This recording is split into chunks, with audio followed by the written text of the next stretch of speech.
എല്ലാവർക്കും നമസ്കാരം. ഈ സെഷനിലേക്ക് എല്ലാവരെയും സ്വാഗതം ചെയ്യുന്നു.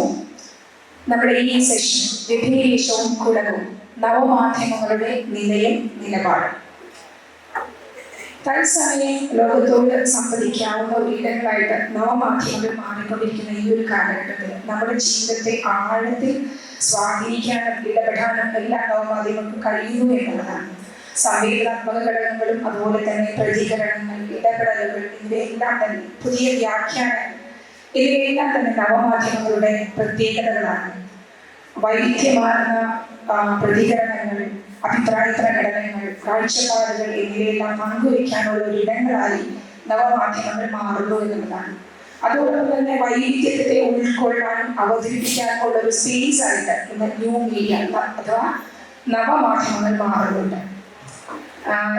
എഴുത്തിനെ സംബന്ധിച്ചിടത്തോളം ഈ എഴുത്തിനെ ഒരു പുതിയ രീതിയിൽ അവതരിപ്പിക്കുക, അല്ലെങ്കിൽ വായനയെ സംബന്ധിച്ചാണെങ്കിൽ ഒരു വായനയുടെ ഒരു പുതിയ അനുഭവം സൃഷ്ടിക്കാൻ നവമാധ്യമങ്ങൾക്ക് കഴിഞ്ഞിട്ടുണ്ട്, എത്രമാത്രം സാധ്യമായിട്ടുണ്ട് എന്നുള്ളത് നമുക്ക് ഏറെ പരിചിതമായ രണ്ട് അതിഥികളാണ് ഇന്നിവിടെ ഉള്ളത്. കഥകൾ നമ്മുടെ മുന്നിൽ അവതരിപ്പിച്ച് നമ്മുടെ ഏറ്റവും പ്രിയപ്പെട്ട രാമോഹൻ പാലിയൻ സാറും അതോടൊപ്പം തന്നെ മാധ്യമ പ്രവർത്തകരും ഡോക്യുമെന്ററി ഫിലിം മേക്കറുമായിട്ടുള്ള ഷാജഹാൻ പാലിയൻ സാറും രണ്ടുപേരെയും ഈ സെഷനിലേക്ക് സ്വാഗതം ചെയ്യുന്നു. നവമാധ്യമ വ്യവഹാരങ്ങൾ അല്ലെങ്കിൽ വ്യവഹാരങ്ങളിലൂടെ മലയാളിയുടെ സംസ്കാരത്തിൽ പുതിയ അടയാളപ്പെടുത്തലുകൾ ഉണ്ടായിട്ടുണ്ട് എന്നുള്ളതാണ്. കാലത്തോട് കൃത്യമായി നൂതന സാങ്കേതിക വിദ്യയുടെ പിൻബലത്തോടെ നമ്മോട് സംസാരിക്കുന്നു, സംവദിക്കുന്നു, പ്രതികരിക്കുന്നു എന്നുള്ളതൊക്കെ തന്നെയാണ് നമ്മളെ സംബന്ധിച്ചിടത്തോളം ഈ രണ്ട് വ്യക്തികളും ഈ രണ്ട് അതിഥികളും നമുക്ക് വളരെ പ്രിയപ്പെട്ടവരാവുന്നത്. ഒരിക്കൽ കൂടെ ഈ സെഷനിലേക്ക് എല്ലാവരെയും സ്വാഗതം ചെയ്യുന്നു.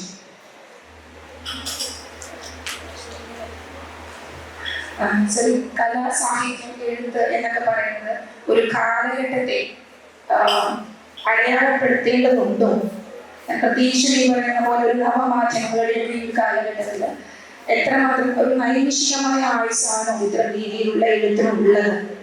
പരമ്പരാഗതമായ സാഹിത്യ സങ്കല്പങ്ങളെയെല്ലാം അല്ലെങ്കിൽ പുതിയ വ്യാഖ്യാനങ്ങൾ നൽകാൻ നവമാധ്യമങ്ങളിലെ എഴുത്തിന് സാധ്യമാവുന്നുണ്ടോ എന്നുള്ളതാണ് ആദ്യത്തെ ലക്ഷ്യം. ഇതൊരു സംശയിക്കാത്ത കാര്യമാണ്. ഒരു ഭയങ്കര റവല്യൂഷണറി ആയിട്ടുള്ള മീഡിയ ഈ നവമാധ്യമങ്ങൾ, ഈ മീഡിയ പ്ലൂറലിസം പറയാം. എനിക്ക് അടുത്തൊരു സ്ഥലമുണ്ട് പരമ്പരങ്ങാടി. അപ്പൊ ഈ ന്യൂയോർക്ക് ടൈംസിലെ കോളമിസ്റ്റ് ആയിരുന്ന Thomas Friedman the world is flat എന്ന് പറഞ്ഞൊരു ബുക്ക് എഴുതുന്നത്.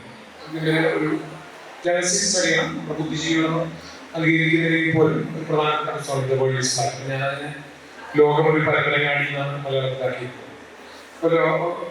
ഫ്രീഡ്മാൻ പറഞ്ഞ 8 സംഗതികൾ, അതിൽ ഇന്റർനെറ്റ് ഒരു പ്രധാന ഘടകമാണ്, ലോകത്തിലെ പരിധി എന്നുള്ളത്. അപ്പോ ലോകം ഒരു ലെവൽ പ്ലേയിങ് ഫീൽഡായി നവമാധ്യമങ്ങളുടെ ഒരു വലിയ പങ്കുണ്ട്. അപ്പോ അതിന് വേറൊരു തരത്തിൽ നമ്മൾ പറയുകയാണെങ്കിൽ ഞാൻ അതിനെ വിളിക്കുന്നത് ഗുട്ടൻബർഗ് മുതൽ സക്കർബർഗ് വരുന്നു. ഗുട്ടൻബർഗാണ് അച്ചടി എഴുതുന്നത്. ഈ വിജ്ഞാനത്തിനെ ലോകത്തെല്ലായിടത്തേക്ക് എത്തിച്ചത് ഗുട്ടൻബർഗ്.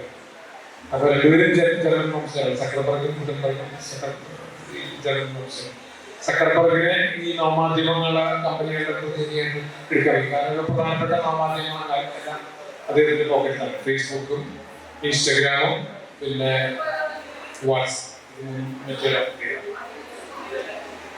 അപ്പൊ അത് മറ്റേ ഗുട്ടൻബർഗ് എല്ലാവർക്കും ആവിഷ്കരിക്കാനുള്ള അല്ല, ഈ വിജ്ഞാനത്തിന്റെ വ്യാപനത്തിന് വലിയൊരു കോൺട്രിബ്യൂഷൻ നൽകിയെങ്കിൽ സക്കർബർഗ് എല്ലാവർക്കും വാളെടുത്തവർ ആ വാളെടുത്തവരെല്ലാവർക്കും വെളിച്ചപ്പെടാവുന്ന ഒരു ചാൻസ് എന്ന് പറയുന്നത്. അപ്പൊ അത് വെച്ച് നോക്കുമ്പോൾ ഇവിടെ അപ്പുറത്തെ കവിയറിയുന്ന വിൽസനുണ്ട്. വിൽസന്റെ ഒരു ബ്ലോഗിന്റെ പേര് തന്നെ അച്ചടി മലയാളം നാടുകൾ നടത്തിയ കവിതകളാണ്.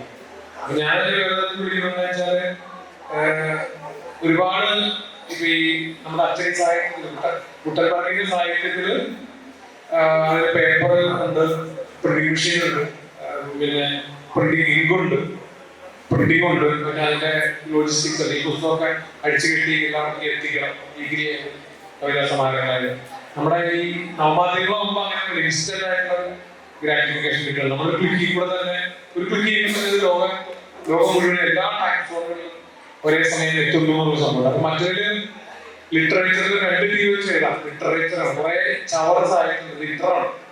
ലിറ്ററേച്ചറിൽ നമ്മൾ ഒരു ടി വെച്ച് എഴുതുമ്പോൾ തന്നെ അതിനുള്ളിൽ 2 ടി വെച്ചുള്ള സംഭവം. ലോകത്തിലെ അച്ചടിച്ചിറങ്ങുന്ന സാഹിത്യത്തിലെ പകുതിയിലധികം 2 ടി വെച്ച ചവറാണ്. ഇതിൽ തന്നെ മറ്റൊരു വേസ്റ്റേജ് ഇല്ലാത്തതുകൊണ്ട് അങ്ങനെ ഒരു സാധനം കൂടി നമ്മുടെ ഈ ഓൺലൈൻ ഉണ്ട്. അപ്പോ 2007 ടൈം മാഗസിൻ അവരുടെ പേഴ്സണാലിറ്റി ഓഫ് ദി ഇയർ തെരഞ്ഞെടുപ്പോ അത് ഒബാമയും ബിൽഗേറ്റ്സും എല്ലാം അങ്ങനെ ടൈമിന്റെ personality of the year 2007 time magazine തെരഞ്ഞെടുത്തത് നിങ്ങളെ. അപ്പൊ ടൈം മാഗസിന്റെ അതിന് കവറിൽ എല്ലാ തവണയും ഈ പേഴ്സണാലിറ്റി ഓഫ് ദി ഇയറിന്റെ ഫോട്ടോ അടിക്കും. അപ്പൊ 2007 ടൈം മാഗസിന്റെ കവറിൽ അടിച്ചു വന്നത് അവരൊരു കണ്ണാടി സ്റ്റിക്കർ ഒട്ടിച്ചു കവറിന്റെ പോലെ യു എന്ന് പറഞ്ഞു. അപ്പൊ രാഗ ടീച്ചർ ടൈം മാഗസിൻ എടുത്തു നോക്കുമ്പോൾ ആ കണ്ണാടി സ്റ്റിക്കറിൽ രാഗ ടീച്ചറെ പറഞ്ഞു പേഴ്സണാലിറ്റി ഓഫ് ദി ഇയർ. അപ്പൊ അങ്ങനെ വാളെടുത്തവരെല്ലാം വിളിച്ചപ്പെടാവുന്ന ഒരു സംഭവം. അപ്പൊ ഈ ഗുട്ടൻബർഗ് എന്ന് പറഞ്ഞാൽ നല്ല മലയാളമാണ് ഈ ജർമ്മൻ ഭാഷ. ഗുട്ടൻബർഗ് സക്കർബർഗ് എന്ന് പറഞ്ഞ വാക്കിന് ജർമ്മൻ ഭാഷയിലാണ് പഞ്ചസാര, ഹിന്ദിയിലെ അതേ അർത്ഥം തന്നെ സക്കർ. അപ്പൊ നമ്മള് വലിയൊരു പഞ്ചസാര മലയാണ് ഈ മാധ്യമങ്ങൾ അതെല്ലാവരും ഗംഭീരമായിട്ടുള്ള പഞ്ചസാര അടിക്കാൻ വേണ്ടി ഉപയോഗിക്കുന്നത്. അപ്പൊ അതിനിടയിൽ കൂടെ ഈ പറഞ്ഞ സാഹിത്യമാണ് ലോകത്തിലെ എല്ലാ സംഭവങ്ങളും വലിയ ആവിഷ്കാരം വരുന്ന സംഭവം. അതിന്റെ ഒരു തുല്യതയുണ്ട്. പക്ഷെ എന്നൊപ്പം തന്നെ പറയുന്ന ഒരു കാര്യം ഇതെല്ലാം സ്വകാര്യ കമ്പനികളുടെയാണ്. അപ്പൊ അത് നമുക്ക് പറയാതിരിക്കാം. എന്ത് രാഷ്ട്രീയ പ്രകടനങ്ങളായാലും നമ്മുടെ ജനാധിപത്യത്തിന്റെ വലിയ ആവിഷ്കാര രീതി എന്നൊക്കെ പറയുമ്പോഴും ഇതൊരു 4 അമേരിക്കൻ കമ്പനികളുടെ പുറത്തുണ്ട്. ബിഗ് ചൈൻസ് എന്ന് പറയുന്നത് അവരുടെ സ്വകാര്യ മൂലധന താല്പര്യങ്ങൾക്ക് എതിരായിട്ട് വരും. ഫോർ എക്സാമ്പിൾ ഇന്ത്യയിലെ ഇലക്ഷൻ ആയാലും ഇപ്പൊ അമേരിക്കയുടെ പ്രസിഡന്റ് ഇലക്ഷൻ ആയാലും അമേരിക്കൻ പ്രസിഡന്റ് ഇലക്ഷനിൽ ട്രംപ് ആദ്യമായിട്ട് തിരഞ്ഞെടുക്കപ്പെട്ടപ്പോ പുടിൻ ഫേസ്ബുക്ക് വഴി ഒരുപാട് വലിയ പരസ്യ പ്രചാരണം പൈസ കൊടുത്ത് നടത്തി. അപ്പം പുടിന്റെ കയ്യിൽ നിന്ന് ട്രംപിന് വേണ്ടി ഫേസ്ബുക്ക് ഒരുപാട് പൈസ മേടിച്ചു. അതുപോലെ കേരളത്തിലായാലും ഇന്ത്യയിലെ ഇലക്ഷനുകളിലായാലും BJP വലിയ ഫണ്ട് മേടിച്ചു ലെജിറ്റിമേറ്റ് മേടിക്കുന്നു ഇലക്ഷൻ ക്യാമ്പയിനുള്ള ഫണ്ട്. അപ്പൊ നാച്ചുറലി അവരുടെ എതിർ പാർട്ടികളെ കോൺഗ്രസിന്റെയും ഇടതുപക്ഷത്തിന്റെ ഒക്കെ ഈ പോസ്റ്റുകളൊക്കെ ഓർഗാനിക് റീച്ച് കിട്ടാത്ത അവസ്ഥ വരും. അപ്പൊ നമുക്ക് അതുകൂടി മറക്കാതിരിക്കും. നമ്മുടെ ഈ കേരളത്തിലെ പത്രമുതലാളിമാരെക്കാളൊക്കെ വലിയ ഭീകരമായ അമേരിക്കൻ മുതലാളിത്തം സൃഷ്ടിക്കുന്ന അങ്ങനെ ഒരു സംഭവം വരും. ഒരു മാധ്യമ പ്രവർത്തകൻ എന്ന നിലയിൽ സാറിന്റെ കൃതികൾ ഇന്നത്തെ കാലഘട്ടത്തിൽ ഈ എഴുത്ത് എന്ന് പറഞ്ഞാൽ ഇപ്പൊ നമ്മൾ ഏറ്റവും കൂടുതൽ ചർച്ച ചെയ്ത് പരാമീയർ ഭാഗത്തിൽ എന്നൊക്കെ പറഞ്ഞ് ഇപ്പോഴും ചർച്ച നടന്നുകൊണ്ടിരിക്കുകയാണ് മാധ്യമങ്ങളിൽ. അപ്പോൾ ഈ കണക്കിന്റെ പറഞ്ഞ ഒരുപാട് ഡിസ്കഷൻസ് നടന്നുകൊണ്ടിരിക്കുകയാണ്. അപ്പൊ ഇങ്ങനെ ഒരു അടയാളപ്പെടുത്തേണ്ടതുണ്ടോ, ഒരു കാലഘട്ടത്തെ അടയാളപ്പെടുത്തേണ്ടതുണ്ടോ, അല്ലെങ്കിൽ നവമാധ്യമങ്ങളിൽ വരുന്ന ഇത്തരം എഴുത്തുകൾക്ക് വരുന്ന വിശദമായിട്ടുള്ള ആയുസ് മാത്രമേ ഉള്ളൂ, പഴയ സങ്കല്പങ്ങൾക്ക് അല്ലെങ്കിൽ അതിനെയെല്ലാം പുതിയ വ്യാഖ്യാനം നൽകാൻ നവമാധ്യമങ്ങളിലെ എഴുത്തിന് സാധിച്ചിട്ടുണ്ടോ എന്നാണ് ഏതാണ്ട് എനിക്ക് തോന്നിയിട്ടുള്ളത്. നമ്മൾ അക്ഷരരായ ഒരു തലമുറയുടെ ടൂളാണ് ഈ നവമാധ്യമം എന്നുള്ളതാണ്. കാരണം നേരത്തെ ഒരു കവിത എഴുതി ഒരു നോവൽ എഴുതി പ്രസിദ്ധീകരിക്കാൻ നമുക്ക് മാസങ്ങളോ വർഷങ്ങളോ കാത്തിരിക്കേണ്ടി വന്നിട്ടുണ്ടെങ്കിൽ ഇത് അപ്പോൾ സാധ്യമാകുന്ന ക്ഷിപ്രസാധ്യമാകുന്ന ഒരു മീഡിയമായി നവമാധ്യമം മാറിയിട്ടുണ്ട്. അങ്ങനെ ഓരോരുത്തരും അവനവൻ തന്നെ സ്വയം പ്രസാധകനോ ഒക്കെ ആയി മാറിക്കഴിഞ്ഞ ഒരു കാലഘട്ടത്തിലാണ് നമ്മൾ ജീവിക്കുന്നത്. നിങ്ങൾ സാധാരണഗതിയിൽ ഒരു മാസികയിൽ അച്ചടിച്ച് വരുന്ന ഒരു ലേഖനം എനിക്ക് തോന്നുന്ന രാമോഹൻ, അദ്ദേഹം മാതൃഭൂമി വാരികയിൽ എഴുതുന്ന ആളാണ്. അദ്ദേഹം നവമാധ്യമത്തിൽ എഴുതുന്ന ആളാണ്. എനിക്ക് തോന്നുന്നു നവമാധ്യമത്തിലാണ് രാമോഹന്റെ ലേഖനങ്ങൾ കൂടുതൽ ആളുകൾ വായിക്കുന്നത്. പക്ഷേ അവിടെ ഗൗരവമുള്ള വായന കിട്ടുന്നുണ്ടോ എന്നുള്ളത് രണ്ടാമത്തെ ചോദ്യം അവിടെ ഉണ്ട്. എങ്കിൽ പോലും വളരെ പെട്ടെന്ന് റിഫ്ലക്സ് കിട്ടുന്ന അപ്പോൾ കിട്ടുന്ന ഒരു മാധ്യമമാണ്. കുറച്ചു നാൾ മുമ്പ് ഗാർഡിയനിൽ ഈ ഫേസ്ബുക്കിന്റെ ഒരു ആരംഭകാലത്ത് ഗാർഡിയനിൽ ചെറിയ ഒരു കോളം, ഒരു ചെറിയ ബോക്സ് ന്യൂസ് ആയിട്ട് വന്ന ഒരു വാർത്ത, ഒരു സംഖ്യയാണ്. അതായത് ഒരാള് വീട്ടിൽ നിന്ന് പുറത്തേക്ക് നോക്കുമ്പോൾ അയൽക്കാരന്റെ ഭാര്യയെ കാണുന്നു. അപ്പൊ അയാൾ കൈ വീശു. അപ്പൊ അയൽക്കാരൻ വന്ന അയാളോട് കോപിച്ച് തിരിച്ചു പോകും. അത് കഴിഞ്ഞ് അയാൾ താഴെ ഇറങ്ങി തൊട്ടടുത്ത അയൽവാസിയുടെ വീടിന്റെ പൂന്തോട്ടം കാണും. പൂന്തോട്ടം കാണുമ്പോൾ അയാൾ പൂന്തോട്ടത്തിനകത്ത് കയറി ഇത് നല്ലതാണ് എന്ന് അവരോട് പറയും. ഇങ്ങനെയൊക്കെ പറഞ്ഞു കഴിഞ്ഞ് കുറെ കഴിയുമ്പോഴാണ് ആ നാട്ടുകാർ പറയുന്നത് യഥാർത്ഥത്തിൽ ഇയാൾക്ക് എന്തോ കുഴപ്പമുണ്ട് എന്ന്. പക്ഷേ ഇത് സമൂഹ മാധ്യമത്തിലാണ് ഇയാൾ ചെയ്യുന്നത് എന്നുള്ള ബോധത്തിനകത്താണ് ഇയാൾ ഇത് ചെയ്തുകൊണ്ടിരിക്കുന്നത്. അതായത് സമൂഹ മാധ്യമത്തിനകത്ത് നമുക്കുള്ള സ്വാതന്ത്ര്യം എന്ന് പറയുന്ന ഒരു സംഭവം ഇപ്പോഴും നമുക്ക് പൊതുസമൂഹത്തിനകത്ത് ഉണ്ടോ എന്നുള്ളതാണ് പ്രധാനപ്പെട്ട ചോദ്യം. ഇതൊരു സർവേയാണ്. ഇത് കഴിഞ്ഞ എനിക്ക് തോന്നുന്നു ഒരു 10-12 സോഷ്യൽ മീഡിയ വന്ന് 4 വർഷങ്ങൾ 2008-ലോ 2009-ലൊക്കെയാണ് ഇത്തരൊരു സർവേയായിട്ടുള്ള ഒരു കാര്യം വരുന്നത്. ഏതായാലും ഈ സമൂഹ മാധ്യമത്തിന്റെ സ്വീകാര്യത എന്ന് പറയുന്നത് തീർച്ചയായിട്ടും സാഹിത്യത്തെക്കാളും സിനിമയെക്കാളും മറ്റേത് തരത്തിലുള്ള മാധ്യമത്തെക്കാളും വളരെ അധികം ഉയർന്നതാണ്. അതേസമയം തന്നെ ഇതിന്റെ ഒരു റീച്ചും വളരെ പ്രധാനപ്പെട്ട ഒന്ന് തന്നെയാണ്. പക്ഷേ ഇത് കഴിഞ്ഞ് നമ്മൾ കടക്കാൻ പോകുന്ന ഒരു ചർച്ച ഇതിനെ ഗൗരവത്തിൽ എടുക്കേണ്ടതുണ്ടോ, ഇതിന്റെ വാസ്തവം എന്താണ്?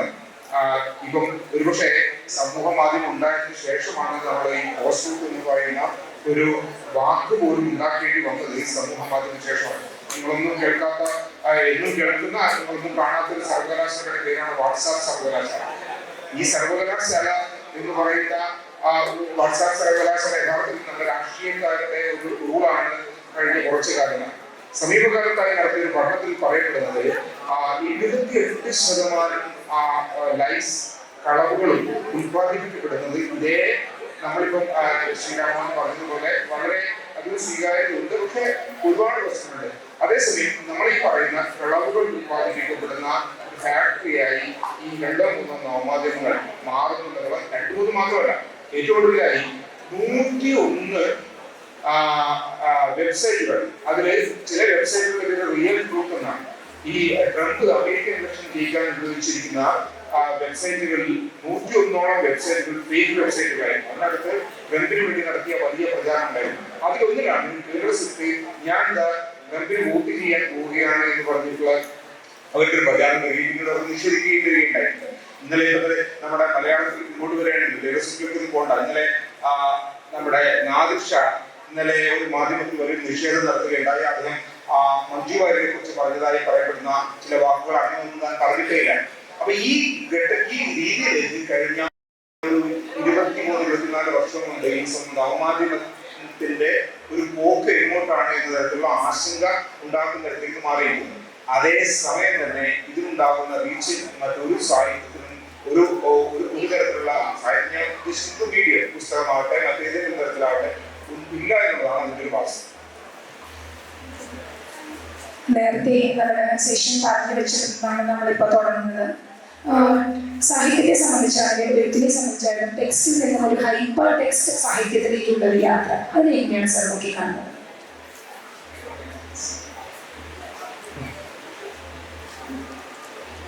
ഹൈപ്പർ ടെക്സ്റ്റ് എന്നതിനൊരു ഹൈപ്പർലിങ്ക് സ്വഭാവം കൂടി ഒരു ഹൈപ്പർലിങ്ക് ആൾക്കാർ തന്നെ എഴുതുന്നില്ല. ലിംഗാഷ്ടകത്തിന്റെ കുറച്ചായിട്ട് ഇതുപോലെ അങ്ങനെ ഒരു എന്താ പറയാ ഒരു ആവിഷ്കാരത്തിലൂടെ എങ്കിൽ പോലും ഇതുപോലെ ഒരു ആത്മാവിഷ്കാരത്തിന് ഒരു മീഡിയ ലഭിക്കാതെ ഒരുപാട് ആളുകൾ തത്സമയം ഇങ്ങനെ കിട്ടുന്ന ഒരു വലിയ ഒരു ഓപ്പർച്യൂണിറ്റി ഇത് തുറന്നിട്ടുണ്ട്. പക്ഷെ അതിന്റെ മറുവശത്ത് പറഞ്ഞ പോലെ തന്നെ സ്വാതി ചതുർവേദിയുടെ പുസ്തകമുണ്ട് ഈ BJP-യുടെ ഡിജിറ്റൽ ആർമിയുടെ പുറകിലെ രഹസ്യങ്ങളെ പറയുന്നത്. ഇതെല്ലാം ചേർത്ത് നോക്കുമ്പോൾ ഈ എന്താ പറയുക ഈ ഹൈപ്പർ ടെക്സ്റ്റുകളുടെ ഒരു കാലം എന്ന് പറയുന്നത് ഇപ്പൊ സത്യാനന്ദന്റെ കാലം എന്ന് പറഞ്ഞു വാക്കുകളെ പറഞ്ഞു. അതിന്റെ ഒരു ഏറ്റവും ലേറ്റസ്റ്റ് ആയിട്ടുള്ള ഡീപ് ഫേക്ക് വന്നിരിക്കുന്നത് ഈ നമ്മുടെ ഒരു വലിയൊരു സ്റ്റോക്ക് സ്കാമാണ് ടാറ്റയുണ്ടായിരുന്ന വീഡിയോ. അപ്പൊ ഒരു നിങ്ങൾ പറഞ്ഞതിന്റെ അപ്പുറത്തേക്ക് അത് പോയി കഴിഞ്ഞു. ഈ എന്താ പറയാ വീഡിയോയും ഓഡിയോയും ഒക്കെ വന്നിട്ട് ഇതിൽ മാരകമായിട്ട് നമ്മുടെ നിത്യജീവിതത്തിൽ ഇടപെടുന്ന വിജയങ്ങൾ മനസ്സിലാക്കുന്ന അപകടകരമായ ലെവലിലേക്ക് പോയിരിക്കും ഫേക്ക് വീഡിയോസ്. അതിന്റെ ഒരു എന്താ പറയുക, ഒരു 10 വർഷം മുമ്പാണ് ഈ അയമെട്രോൾ എന്ന് പറയുന്ന ഈ പുസ്തകം തന്നെ വരുന്നത്. BJP ഡിജിറ്റൽ ആർമിയുടെ രഹസ്യങ്ങളെ പറ്റിയുള്ള സംഭവങ്ങളിലേക്ക് വരുന്നത്. അപ്പൊ സത്യാഗ്രഹനെ വിശദീകരിക്കുമ്പോൾ പക്ഷെ ഞാൻ ഒരു കുറച്ചുകൂടി എന്താ പറയുക, സത്യാഗ്രഹം എന്ന് പറയുമ്പോൾ പൊതുവെ ഒരു നീളമുള്ള അക്കാഡമിഷ്യൻസ് ഒക്കെയാണ് അത് അധികം ഉപയോഗിക്കുന്നത്. സാധാരണക്കാരനത് മനസ്സിലാവാനുള്ള ഒരു ബുദ്ധിമുട്ടുണ്ട്. അപ്പൊ ഞാൻ അതിനെ കുറച്ചുകൂടി ലഘൂകരിച്ച് പറയുന്നത് സത്യാന്തരകാലം നസീർ മധുവും കൂടി പബ്ലിഷെടുത്തു. സത്യാന്തരകാലം ഈ ഹൈടെക്സിൻ്റെതായ സത്യാന്തരകാലം നസീർ മധുവിന് ശേഷമുള്ള കാലം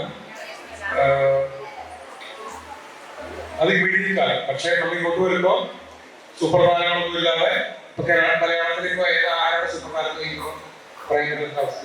എല്ലാവരും ചെറിയ നമ്മുടെ ഒരു 10-15 വലിയ താരങ്ങളുണ്ട് നമ്മുടെ സിനിമയിൽ.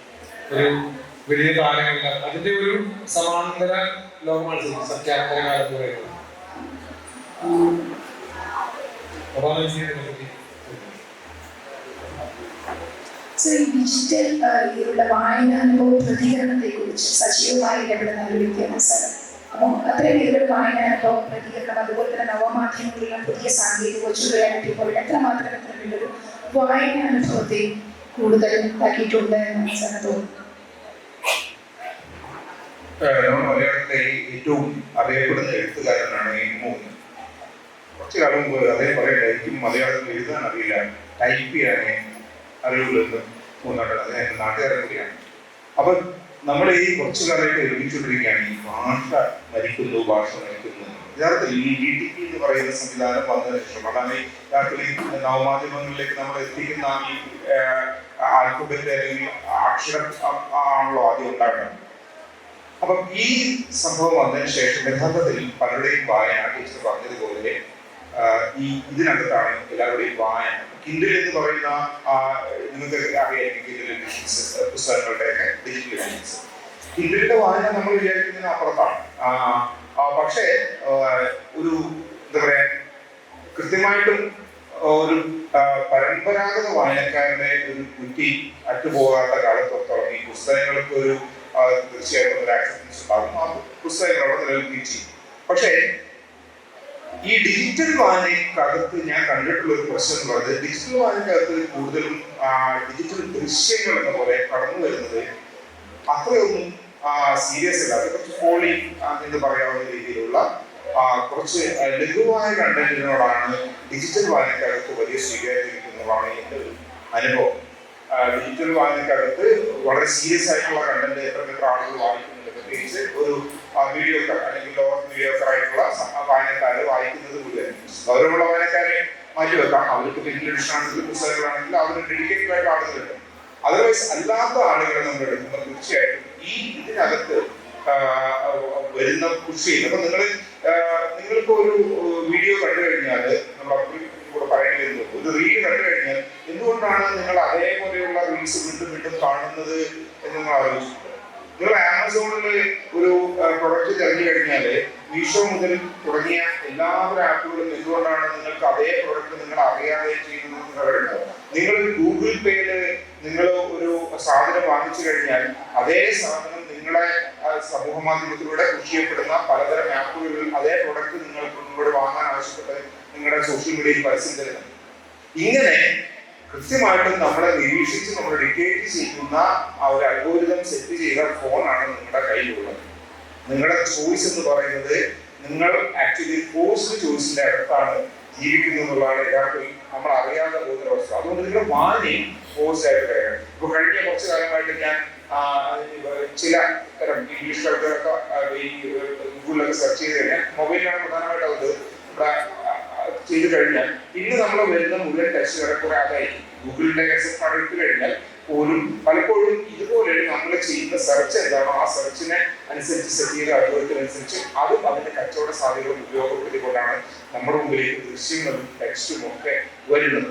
അതുകൊണ്ട് ഈ ചോയ്സ് എന്ന് പറയുന്ന സാധനം നമ്മൾ ഡെലിബറേറ്റ്ലി ഇതിന് പിന്നാലെ പോകുന്നില്ല എങ്കിൽ നമ്മൾ ഈ പറയുന്നതിൽ ഗൂഗിളിന്റെ അൽഗോരിതം അല്ലെങ്കിൽ ഫേസ്ബുക്കിലൊക്കെ സെറ്റ് ചെയ്തിരിക്കുന്ന അൽഗോരിതം ക്ലിക്ക് ചെയ്തിരുന്ന എന്താണോ കാര്യം അതിലേക്ക് നമ്മൾ അടിമപ്പെട്ടു പോകുന്ന ഒരു സാഹചര്യം ഉണ്ടാവും. അതുകൊണ്ട് ഈ ഡിജിറ്റൽ വായനയുടെ ഒരു ഭാവിയെ കുറിച്ച് എനിക്ക് വലിയ ആശങ്കയുണ്ട്. ഡിജിറ്റൽ വായന മാത്രമാണ് നിലനിൽക്കുന്നത് എങ്കിൽ തീർച്ചയായിട്ടും ഗൗരവമുള്ള വായന അവശേഷിക്കുമോ എന്നുള്ള ഒരു പ്രധാനപ്പെട്ട ചോദ്യമുണ്ട്. മാത്രമല്ല വായന പോലും ഒരു മീഡിയോക്കർ വായനയിലേക്ക് പോകുന്നു എന്നുള്ളതാണ്.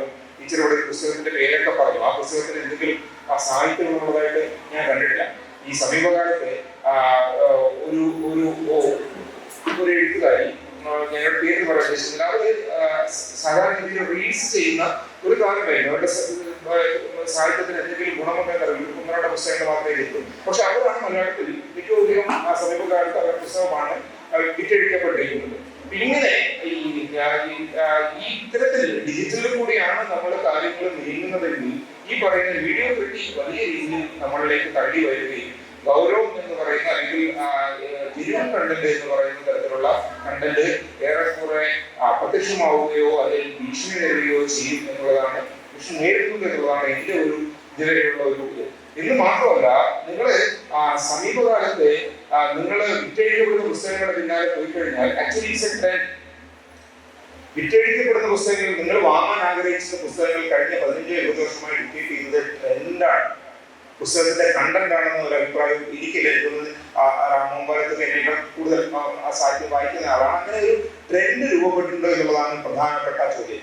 ഇതിൽ വളരെ വിചിത്രമായ ഒരു കാര്യം, ഇതേ ട്രെൻഡിന്റെ പിന്നിൽ ബലപ്പെട്ട് മെയിൻസ്ട്രീമിലേക്ക് കയറിയ പല എഴുത്തുകാരും പിന്നീട് ഇതേ ട്രെൻഡിന്റെ പേരിൽ ഇത് ഇതുതന്നെ കുറിച്ചുള്ളൊരു വാളാണ്. ഈ ട്രെൻഡ് എന്ന് പറയുന്ന സമൂഹ മാധ്യമത്തിന്റെ ഈ ഒരു കിട്ടുന്ന അതുവഴി നിന്ന് കിട്ടുന്ന സൗജന്യങ്ങളിൽ ഇതുതന്നെ കുറിച്ചുള്ളൊരു വാളാണ്.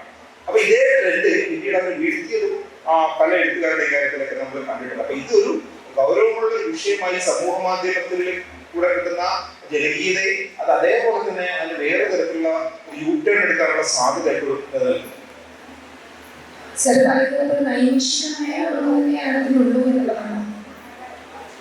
തീർച്ചയായിട്ടും ഈ കാലം ചില പുസ്തകം ഈ ദാക്ഷായണി നമ്മുടെ രാജശ്രീയുടെ പുസ്തകം വാട്സാപ്പിൽ പ്രസിദ്ധീകരിച്ച ഫേസ്ബുക്കിൽ അല്ല, അതിനൊക്കെ വാട്സാപ്പിലുണ്ട്.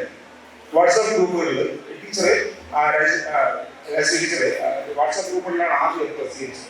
അപ്പൊ അങ്ങനെയുള്ള എഴുത്തുകൾ ഇല്ല എന്ന് ഞാൻ പറയുന്നില്ല കേട്ടോ. പക്ഷെ അങ്ങനെയുള്ള സാഹിത്യങ്ങൾ, കണ്ടിട്ടുള്ള സാഹിത്യങ്ങൾ ഏത് വിധത്തിലായാലും നിലനിൽക്കും. അല്ലാത്ത ഇതുപോലെ എഴുതപ്പെടുന്ന സാധനങ്ങൾ, പ്രത്യേകിച്ച് നമുക്കറിയാം, നമ്മുടെ ഈ കാലഘട്ടത്തിൽ ഈ ബ്ലോഗേഴ്സ് യഥാർത്ഥത്തിൽ ഒരു 2000-ന്റെ തുടക്കത്തിലൊക്കെയാണ് ബ്ലോഗേഴ്സ് എന്ന് പറയുന്ന ബ്ലോഗ് സാഹിത്യം, അവനവന്റെ സാഹിത്യം അവനവന് ഒരു പേജ് പോലെ പ്രസിദ്ധീകരിക്കാവുന്ന ഒരു കണ്ടീഷൻ അല്ലെങ്കിൽ അത്തരത്തിലുള്ള പേജുകൾ സാധ്യമായി തുടങ്ങിയത്. അന്ന് ഒരുപാട് എഴുത്തുകാർ മലയാളത്തിൽ ഉദയമുണ്ട്, ഒരുപാട് പേര്. അതിൽ ചിലർ സോഷ്യൽ ക്രിട്ടിക്കുകളായിട്ട് തുടരുന്നുണ്ടെങ്കിൽ പോലും ആ എഴുത്തുകാരെ ഇപ്പൊ ആരെയും കാണാനില്ല എന്നാണ് എന്റെ അനുഭവം. രീതിയിലുള്ള പ്രതികരണങ്ങളെ കുറിച്ച് പറഞ്ഞു, വായനക്കാരുടെ പ്രതികരണം അത് എഴുത്തിന്റെ ഒരു ശൈലിയെ സ്വാധീനിക്കുന്നതായി തോന്നിയിട്ടുണ്ടോ? കാരണം ശൈലി, കാരണം ഏറ്റവും കൂടുതൽ വ്യൂസ് എന്ന് പറയുന്ന രീതിയിലേക്ക് പോകുമ്പോൾ സ്വാഭാവികമായിട്ടും അവരെ സംതൃപ്തിപ്പെടുത്തുന്ന രീതിയിലുള്ള എഴുത്തിന്റെ ശൈലിയാണ് മുന്നോട്ട് പോയിക്കൊണ്ടിരിക്കുന്നത്. സാറിന്റെ അഭിപ്രായം എന്താണ്? സ്വാധീനിക്കുന്നുണ്ട്. കാരണം അവരുടെ ഒരു വായനാനുഭവത്തിന്റെ ഒരു പ്രതികരണത്തിന്റെ ഭാഗമായി അത്തരം എഴുത്തുകാരുടെ അല്ലെങ്കിൽ അവരുടെ ഒരു ശൈലി ഇത് സ്വാധീനിക്കുന്നുണ്ടോ? അത്തരത്തിലുള്ള എഴുത്തിലേക്ക് കൂടുതൽ ഓഡിയൻസ് സെൻറ്റേർഡായിട്ട് മാത്രമല്ല വ്യൂസ് പോലെയുള്ള ഒരു രീതിയിലേക്ക് എഴുത്തുകൾ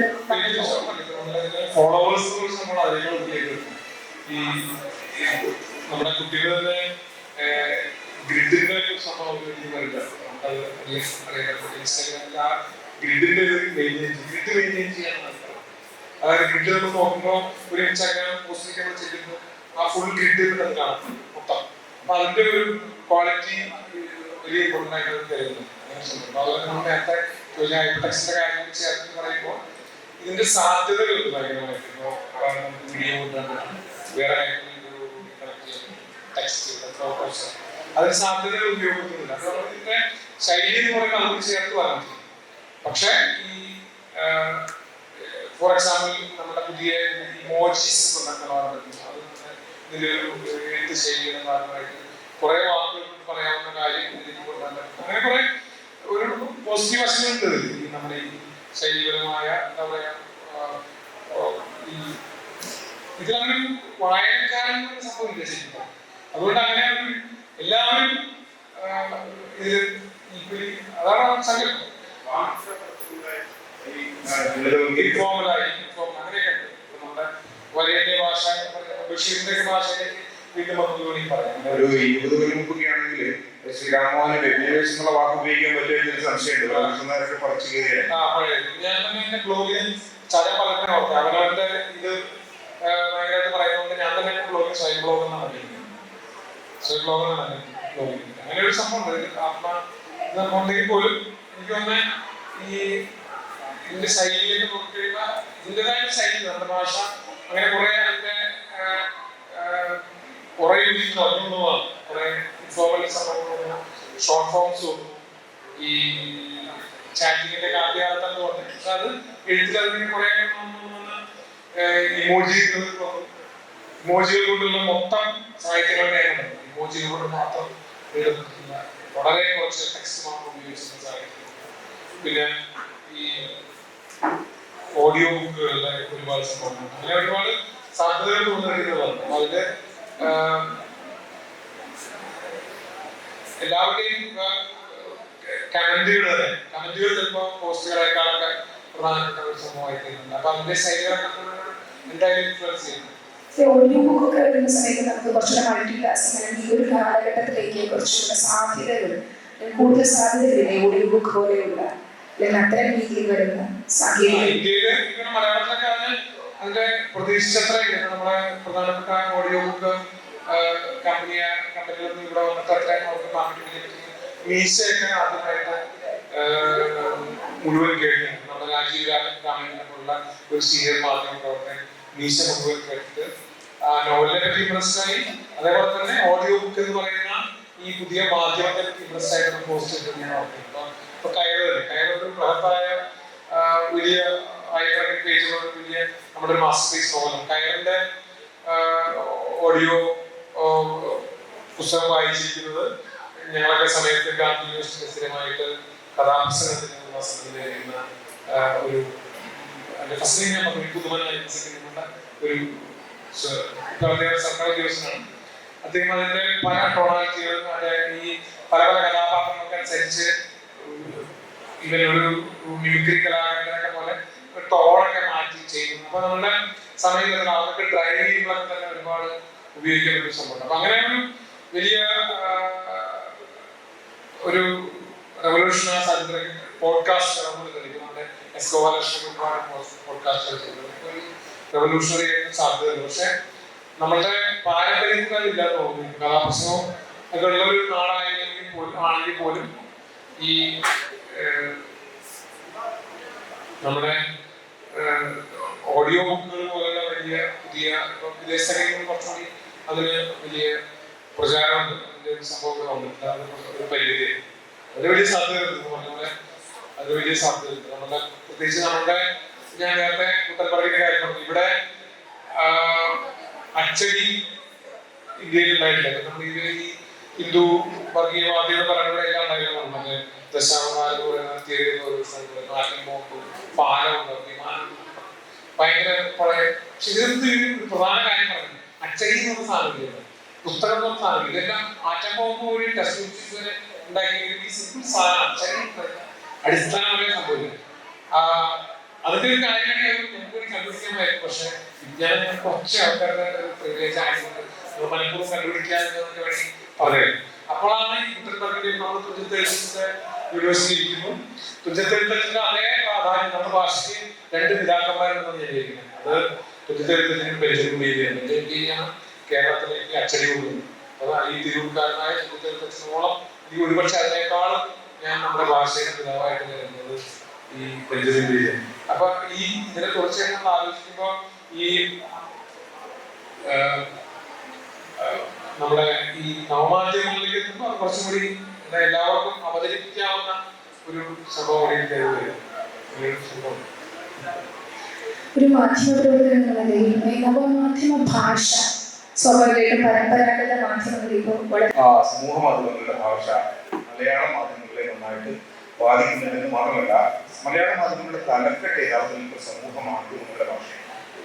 സമൂഹ മാധ്യമങ്ങളിലുള്ള ആ ലളിതവൽക്കരണമോ അല്ലെങ്കിൽ അതിനകത്തുള്ള നമ്മുടെ ട്രോൾവൽക്കരണം എന്ന് പറയുന്നത് അല്ലെ, ഈ ട്രോൾ സ്വഭാവത്തിലുള്ള ഭാഷ യഥാർത്ഥത്തിൽ പൂർണ്ണമായിട്ടും മലയാളത്തിലെ മുസ്ലിം മീഡിയ കൈക്കൊണ്ടിട്ടുണ്ട്.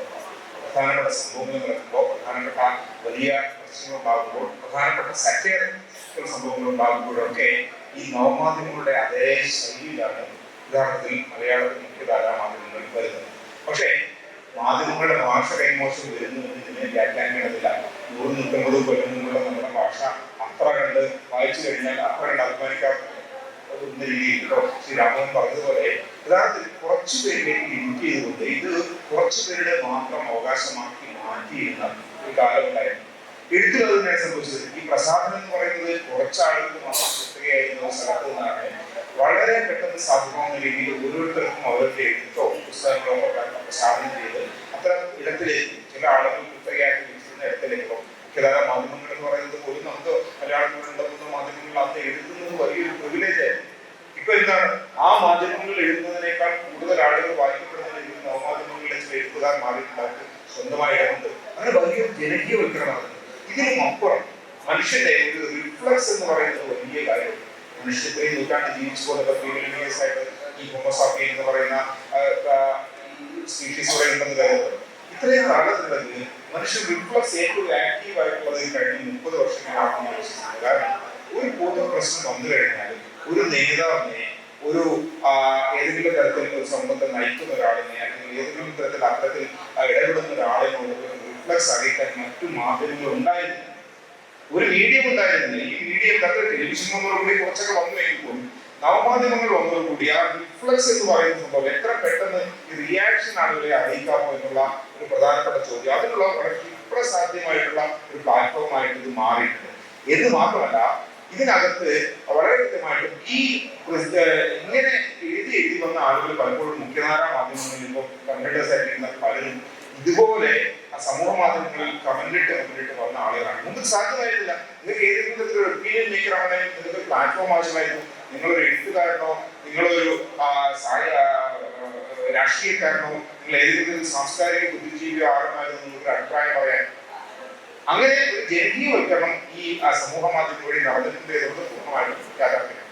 അതിനപ്പുറം നമ്മളോട് പറഞ്ഞു, പക്ഷേ ഇങ്ങനെ പറയാതെ ഒരു സ്ഥാനം, ഇതിനൊരു എഡിറ്റർ, സമൂഹ മാധ്യമങ്ങളുടെ ഒരു പ്രശ്നം എന്ന് പറയുന്നത് അതിനൊരു മേൽനോട്ടമല്ല, അതിനൊരു വാർത്തക്ക് രചനയില്ല.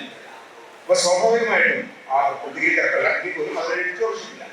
അപ്പൊ അങ്ങനെ എഡിറ്റോർഷിപ്പ് ഇല്ലാത്ത വാർത്തകളുടെ വിശ്വാസ്യത എന്ന് പറയുന്നത്, അല്ലെങ്കിൽ ഈ പറയുന്ന സമൂഹ മാധ്യമങ്ങളിൽ പ്രസിദ്ധീകരിക്കപ്പെടുന്ന കാര്യങ്ങളുടെ വിശ്വാസ്യത ഇല്ലായ്മയാണ് നമ്മൾ ഇന്ന് നേരിടുന്ന ഏറ്റവും വലിയ പ്രശ്നം. പറയുന്ന നമ്മളുടെ ശ്രീരാമോഹൻ പറഞ്ഞതുപോലുള്ള ഈ പോസ്റ്റ് ട്രൂത്ത് എന്ന് പറയുന്ന ഇതിലേക്ക് നമ്മൾ നയിച്ചിരിക്കുന്നത് യഥാർത്ഥത്തിൽ ഇത് എന്താണ്, ഇത് വാസ്തവമാണോ എന്ന് നമുക്ക് അറിയാനുള്ള ഒരു പ്രശ്നം. ഇപ്പോൾ എല്ലാ മെയിൻസ്ട്രീം മീഡിയയ്ക്കും ഫാക്ട് ചെക്ക് എന്ന് പറയുന്ന ഒരു ഡിവിഷൻ തുടങ്ങിയിട്ടുണ്ട്. ഇപ്പം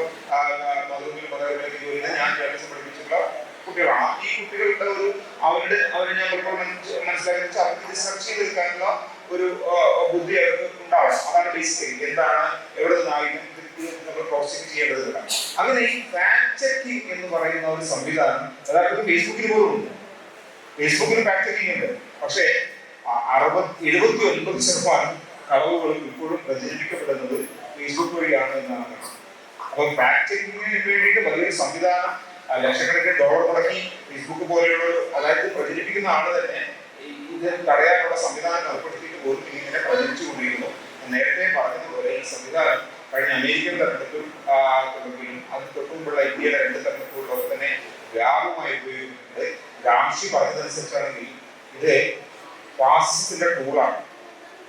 ഫാസിസത്തിന്റെ പല ലക്ഷണങ്ങളിൽ ഒന്നാണ് ഈ സംഭവം. പക്ഷെ നമുക്കിപ്പോ ഗാംഷിനെ ഓർമ്മയില്ല, ഫാസിസത്തെ ഓർമ്മയില്ല. യഥാർത്ഥത്തിൽ ഈ കളവുകൾ അതേപോലെ വിഴുങ്ങുന്ന രീതിയിലേക്ക് നമ്മുടെ സമൂഹം മാറിയിട്ടുണ്ടെന്നാണ്. നവമാധ്യമ ഭാഷ ഇപ്പോൾ ഇത്തരം രീതിയിലുള്ള മുഖ്യധാരാ മാധ്യമങ്ങൾ കൂടുതൽ ഇത്തരം രീതിയിലുള്ള പ്രയോഗങ്ങളിലേക്ക് പോകുന്നു, സങ്കീർണതകളില്ലാതെ അവതരിപ്പിക്കുന്നു. പ്രത്യേകിച്ചും മാധ്യമത്തിലെ ഉള്ളടക്കത്തെയും അല്ലെങ്കിൽ അവതരണ ശൈലിയിലെല്ലാം നിർണ്ണയിക്കുന്ന ഇത്തരം രീതിയിലുള്ള ഒരു പ്രേക്ഷകരുടെ താല്പര്യങ്ങളായി മാറുന്നു. അതിന്റെ ഉള്ളിലേക്ക് പെട്ടുപോകുന്ന നമ്മളെല്ലാവരും ഈ ഉള്ളിപ്പെട്ടു പോകുന്ന ഒരു സംഭവം, ഈ വ്യാജമായ ഒരു പുതിയ വേറെ സംഭവം. ഇതിന്റെ തുടർച്ചയെന്ന് പറയുന്നത് പഴയ വാർത്തകൾ തന്നെ പുതിയ പോലെ വരും. 10 വർഷം മുമ്പത്തെ സാധനങ്ങൾ വരും, ഇന്നലെ നടന്ന പോലെ അത് പ്രചരിപ്പിക്കപ്പെടുന്നുണ്ട്. അപ്പോൾ അതെന്താണെന്ന് പറയുന്നത്, ജോണഗ്രാമിന്റെ പടം ജോണഗ്രാം പണ്ട് തിരുവനന്തപുരത്ത് ഒരു വൈകുന്നേരം ഒരു കേസാർട്ടിൽ യാത്ര ചെയ്യുമ്പോൾ ഇരിക്കണം അറിവുണ്ട് സീറ്റില്ല. ജോണഗ്രാമിൽ അമ്മ മരിച്ചു കണക്കൂടി അമ്മ മരിച്ചിട്ട് അപ്പൊ അമ്മ മരിച്ചതിന് ഒരു സഹതാപത്തിന്റെ പേരിൽ ജോണഗ്രാമിൽ സീറ്റ് കൊടുക്കും. കുറച്ച് കഴിഞ്ഞാൽ അടുത്ത ആലോചിച്ച് അപ്പൊ അമ്മ എപ്പോഴാണ് മരിച്ചതെന്ന് ചോദിച്ചായിരുന്നു. അമ്മ മരിച്ചത് 10 കൊല്ലമായിരുന്നു. അതുപോലത്തെ വാർത്തകൾ കണ്ടമാനം ഇപ്പൊ ഈ നമ്മുടെ നവമാധ്യമങ്ങൾ പഴയ വാർത്തകളൊക്കെ ഇപ്പൊ തന്നെ ഈ കഴിഞ്ഞ ദിവസം ഞങ്ങളൊരു പഴയ വാർത്ത എന്ന് പറയുന്നത് ഈ കേരളത്തിൽ ആദ്യത്തെ എടുത്ത ഫോട്ടോ എടുക്കുന്ന ആയിരത്തിനാളിന്റെയും അദ്ദേഹത്തിന്റെ ഭാര്യയുടെയും ഒരു ഫോട്ടോ. അപ്പൊ അതിനു മുമ്പ് തന്നെ തിരുവിതാംകൂർ രാജകുടുംബത്തിൽ തന്നെ എടുത്തിട്ടുള്ള ഫോട്ടോകളുണ്ട്. അപ്പൊ അത് മാധ്യമയുടെ ഫാക്ട് ചെക്കിലൊക്കെ ഉണ്ട്. പക്ഷെ അത് നമുക്ക് ഒരിക്കലും ചെക്ക് ചെയ്യാൻ പറ്റാത്ത വിധത്തിലുള്ള അർണബ് ഗോസ്വാമിയൊക്കെ ഉൾപ്പെടുന്ന വീഡിയോ ഡിഫേക്കിനെ പറ്റി ഞാൻ കഴിഞ്ഞ കുറെ വായിച്ചു. വലിയ ഇൻവെസ്റ്റ്മെന്റ് സ്കാം ആയിരുന്നു, കോടിക്കണക്കിന് രൂപയാണ് അതിലൂടെ പോയത്. അപ്പൊ നമ്മൾ ഈ ശൈലിയെ പറ്റി പുറത്ത് സംസാരിച്ചുകൊണ്ടിരിക്കുന്ന എന്റെ കണ്ടന്റ് തന്നെ ഒരു വലിയ അതിൽ തന്നെ നേരത്തെ പറഞ്ഞ പോയിന്റ് വെച്ചാൽ സംബന്ധം ഞാൻ പറഞ്ഞ ഈ മറ്റേ ഹെഡ്ലൈൻ എഴുതേണ്ടി വരിക, നമ്മളെ നവമാധ്യമങ്ങളുടെ ശൈലിയിൽ അച്ചടി മാധ്യമങ്ങൾക്ക് ഹെഡ്ലൈൻ എഴുതേണ്ടി വരിക. ക്ലിക്ക് ബൈറ്റ് ഞാൻ പണ്ട് 2007 ഞാൻ പരീക്ഷിച്ച ഹെഡ്ലൈൻ ഉണ്ടായിരുന്നു. ഈ എന്താ പറയാ ക്ലിക്ക് ബൈറ്റ് എന്നുള്ള വാക്കൊന്നും വന്നില്ല. ഞാനൊരു എന്റെ സ്വയം ബ്ലോഗ് എന്ന് പറയുന്ന ബ്ലോഗില് ഒരു പോസ്റ്റ് എഴുതിയിട്ടുണ്ടായിരുന്നു. നന്ദി ചെല്ലിയുടെ മൊബൈൽ നമ്പർ നൽകുന്ന ഹെഡ്ലൈൻ. അപ്പൊ ഒരു 10,000 പേര് വന്നിട്ട് എന്റെ ബ്ലോഗൊക്കെ ആ സമയത്ത് സ്റ്റക്ക് ആയിട്ട് ഒരു 10,000 വിസിറ്റേഴ്സ് ഒരേ സമയത്ത് പോകും. മലയാളി നന്ദി ചെല്ലിയുടെ മൊബൈൽ നമ്പർ ശ്രമിക്കുക. എനിക്ക് ആ സമയത്ത് ആ കാലത്ത് നന്ദി ചെല്ലിയുടെ മൊബൈൽ നമ്പർ കേൾക്കാവുന്ന അങ്ങനെ തന്നെ ഹെഡ്ലൈൻ. പക്ഷെ ആ പോസ്റ്റില് നന്ദി ചെല്ലിയെ കേൾക്കില്ല ഞാൻ. പക്ഷെ അതിനെ എഴുതി എന്താ വെച്ചാൽ നമ്മുടെ ലോകത്തിലെ മരണവാർത്തകൾ കൊടുക്കുന്ന ഒരേ ഭാഷ മലയാളം. ഞാൻ തമിഴ്നാട്ടിലും ഇന്ത്യയിൽ സഞ്ചരിച്ചത്, വിദേശ രാജ്യങ്ങളിൽ പോയിട്ട് അവിടെ സിനിമ പേപ്പറിൽ ഒരു ഫുൾ പേജ് മരണവാർത്ത, കുറെ തലകളിൽ മരണവാർത്ത ലോകത്തിൽ മലയാളത്തിൽ വാർത്തയുണ്ട്. ഇത് തിരുവനന്തപുരം മരിക്കുമ്പോൾ തൃശ്ശൂർ ആൾക്ക് നല്ലതല്ല. എന്നാലും ഈ മലപ്പുറത്ത് കൂടുതൽ പേപ്പറിൽ ഇഷ്ടമായിട്ടുള്ളൂ. എന്തായാലും ആവശ്യം. അപ്പൊ അതിനെ പറ്റി എനിക്ക് പോസ്റ്റ് എഴുതി വന്നപ്പോ എല്ലാ ചോദ്യങ്ങളും ചോദ്യങ്ങളായി. അപ്പൊ ആരോ ആർട്ടിസ്റ്റ് പറഞ്ഞത് ഓത്തറുണ്ട് മാധ്യമത്തിൽ ഫുൾ ചോദ്യങ്ങൾ മാത്രമായിട്ട് മാത്രമായിട്ട് എഡിറ്റോറിയൽ എഴുതുന്നു. ഞാൻ അറിയാൻ എഴുതി പോയത്. പക്ഷെ എഴുതി കഴിഞ്ഞ് ഞാൻ വിചാരിച്ചു ഫുൾ ചോദ്യങ്ങൾ പോസ്റ്റാണ്, ഓരോ മാധ്യമവും ചോദ്യങ്ങൾ. അപ്പൊ ഞാൻ വിചാരിച്ചത് പരീക്ഷണാർത്ഥം ഹെഡ്ലൈൻ കൊടുക്കണം. അപ്പൊ എന്റെ പരീക്ഷണം വിജയിച്ചു. എനിക്ക് പരാജയപ്പെട്ടു. എന്റെ ബ്ലോഗൊക്കെ കുറച്ച് ഹാങ്ങായി. അപ്പൊ അതിന്റെ ഒരു വളരെ ആധുനികമായ ഇപ്പൊ ഷാജാനൊക്കെ പഠിപ്പിക്കുന്ന സംഭവം ഈ വേണ്ടാത്ത സാധനങ്ങൾ വെട്ടി കളയാനുള്ള ജനത്തിൽ അടിസ്ഥാനം വളരെ ഡയറക്റ്റ് ആയിട്ട് കൊടുക്കുക. പക്ഷെ ഈ സോഷ്യൽ നവമാധ്യമങ്ങളും ഓൺലൈൻ മാധ്യമങ്ങളും കൊണ്ടുവരുന്ന സംഭവം എന്ന് വെച്ചാല് ഒരു ആകാംക്ഷ ജനിപ്പിക്കുക. നമ്മള് പഴയ കൺവെൻഷൻ ജനത്തിൽ വെട്ടി കളയുന്ന എന്താ പറയാ ഒരു വാക്ക് ഇംഗ്ലീഷിൽ വാക്കുണ്ട് ഇതില് മേധസ്. ആ മേധസ്സിൽ നിന്ന് കിട്ടുന്ന സാധനങ്ങളായിരിക്കും പലപ്പോഴും ഈ ക്ലിക്ക് ബൈറ്റ് ആയിട്ടും വരുന്നത്. ആ നടി വിവാഹം മോചിതയാകുന്നു അങ്ങനെ ഏതോ ഒരു അപ്പൊ ഇത് വലിയ ആകാംക്ഷപ്പെട്ടുകൊണ്ട് യാതൊരു തരത്തിലുള്ള ആൾക്കാർ പോലും എനിക്ക് തോന്നുന്നത് കൂടെ ആഡ് ചെയ്യാനുള്ള കാര്യം എന്ന് വെച്ചാൽ യഥാർത്ഥത്തിൽ ഇത് വായിക്കുമ്പോൾ ഇത്ര മിനിറ്റ് ഇത് ഹോൾഡ് ചെയ്യണമെന്നുണ്ടോ അല്ലേ? ഈ ഒരു വെബ് പേജാണ് വായിക്കുന്നെങ്കിൽ ഇത്ര സെക്കൻഡുകൾ ഇത്ര മിനിറ്റ് ഹോൾഡ് ചെയ്യുന്നെങ്കിൽ സ്വാഭാവികമായിട്ടും ആ പേജിനകത്ത് ഉണ്ട്. അപ്പൊ അത് ഒരു വരുമാനത്തിന്റെ ഒരു കാര്യമായിട്ട് ഇത്തരം മാധ്യമങ്ങൾ കാണുന്നത്. പക്ഷെ ഇപ്പം ഞാൻ മാധ്യമങ്ങൾ സമൂഹ മാധ്യമങ്ങളുടെ അല്ലെങ്കിൽ ഈ പറയുന്ന സോഷ്യൽ മീഡിയയുടെ സമൂഹ മാധ്യമങ്ങളുടെ ഭാഷ അനുകരിക്കുന്നു പറയുമ്പോൾ പോലും ഈ ഒരു ശൈലി, അതായത് ഇപ്പം ഇന്നലെ സീരിയ മുണ്ടശ്ശേരി എന്ന് പറയുന്ന നമ്മുടെ സീരിയലിലൊക്കെ അഭിനയിക്കുന്ന നടി ഞാനും എന്റെ ഭർത്താവ് ഇപ്പോൾ കൂടെയില്ല കാരണം എന്ന് പറഞ്ഞിട്ട് ഒരു കുടുംബശ്ശേരി വീഡിയോയിലോ മറ്റോ ഇത് വളരെ വൈറലാകും. നേരത്തെ ഇത് നമ്മൾ പ്രതീക്ഷിക്കുന്നത് എന്താണ്? ഒരു 6 മാസം മുമ്പ് കല്യാണം കഴിച്ച സീരിയലിന്റെ മുണ്ടശ്ശേരി ഭർത്താവ് അടിച്ചു വിരിച്ചു എന്നാണ് അവർ ഉദ്ദേശിച്ചത്. അപ്പോൾ അവർ ചെയ്തത് വെച്ചാൽ ഇതാണ് സമൂഹ മാധ്യമങ്ങളുടെ വായന എന്ന് തിരിച്ചറിഞ്ഞുകൊണ്ട് അതിന്റെ മർമ്മം കൃത്യമായി മനസ്സിലാക്കിക്കൊണ്ട് അവർ സ്വയം അവരുടെ യൂട്യൂബ് വീഡിയോയ്ക്ക് കൃത്യമായിട്ട് ഒരു പ്രചാരണം കിട്ടാൻ വേണ്ടി അവർ ഉപയോഗിക്കണം. അവരൊരു ഭർത്താവ് യാതൊരു പ്രശ്നമില്ല, അയാൾ വിദേശത്താണ്, കുറച്ചു കാലമായി വിദേശത്തോ മറ്റെവിടെയാണ് ജോലി ചെയ്യുന്നത് പറയാൻ അവർ ഉപയോഗിച്ചത്. പക്ഷെ ഈ ഹെഡ്ലൈൻ കണ്ടാൽ ശ്രീ രാമൻ പറഞ്ഞതുപോലെ ആളുകൾ ഓടിയെത്തുമെന്ന് മനസ്സിലാക്കിക്കൊണ്ട് എന്താണോ ഇതിനകത്ത് നടക്കുന്ന കച്ചവടം അതിന്റെ മർമ്മം മനസ്സിലാക്കിക്കൊണ്ട് അവരുടെ പോസ്റ്റാണ്. ഇത്ര കണ്ട് മുഖ്യധാര മാധ്യമങ്ങൾ ഏതായാലും തരത്താണിട്ടില്ല. മുഖ്യധാര മാധ്യമങ്ങളുടെ തന്നെ വെബ് പേജുകൾ ആ രീതിയിലേക്ക് തരത്താനുള്ളതാണ് വളരെ ഓരോവരെ. നിങ്ങൾ പത്രത്തിൽ എടുത്ത് നോക്കിയാൽ ഇതുപോലുള്ള ഹെഡ്ലൈൻസ് കാണില്ല. പക്ഷെ ഇത് അവരുടെ തന്നെ വെബ് പേജിൽ കാണും. നവമാധ്യമങ്ങളിലൂടെ എഴുത്തിനെ കൂടുതൽ ജനാധിപത്യവൽക്കരിക്കപ്പെടുന്നു എന്നൊക്കെ പറയുന്നുണ്ടെങ്കിൽ പോലും ഇപ്പൊ ഭാഷ നോക്കുമ്പോഴും നമുക്ക് കാണാം ജനാധിപത്യ സമൂഹത്തെ അടയാളപ്പെടുത്താൻ ഉപയോഗിക്കുന്ന ഭാഷ എന്ന് പറയുന്നത് പലപ്പോഴും പവർ കേന്ദ്രീകൃതമായത് തന്നെയാണ്. ആരെയും ഭരിക്കും അല്ലെങ്കിൽ അത്ര രീതിയിലൊരു ഭാഷ സിംഹാസനം ആർക്ക് എന്നൊക്കെയാണ് പലപ്പോഴും നവമാധ്യമങ്ങളിലൊക്കെ കണ്ടിട്ടുള്ള പല തലക്കെട്ടുകളും. അപ്പൊ അങ്ങനെയൊരു ഭാഷയോട് എങ്ങനെയാണ് പ്രതികരിക്കുന്നത്? പലപ്പോഴും ജനാധിപത്യവൽക്കരിക്കപ്പെടുന്നു എന്ന് പറയുമ്പോഴും അത്തരം രീതിയിലുള്ള സമൂഹത്തിലെ ഇടപെടലുകളെ അടയാളപ്പെടുത്തുന്നത് ഇത്തരം രീതിയിലുള്ള പവർ കേന്ദ്രീകൃതമായ ഭാഷയിലൂടെയാണ്. ഇത് വളരെ ലളിതമായിട്ടാണ് ഉപയോഗിക്കുന്നത്. ഈ ആള് ഭരിക്കും അല്ലെങ്കിൽ അത്ര രീതി. യഥാർത്ഥത്തിൽ ഈ ഭാഷകൾ മാറ്റി കഴിഞ്ഞാൽ ഭാഷയിൽ പരിവർത്തനം മുല്ലപ്പൂ വിപ്ലവം വന്നത് ഫേസ്ബുക്ക് വഴിയാണ്.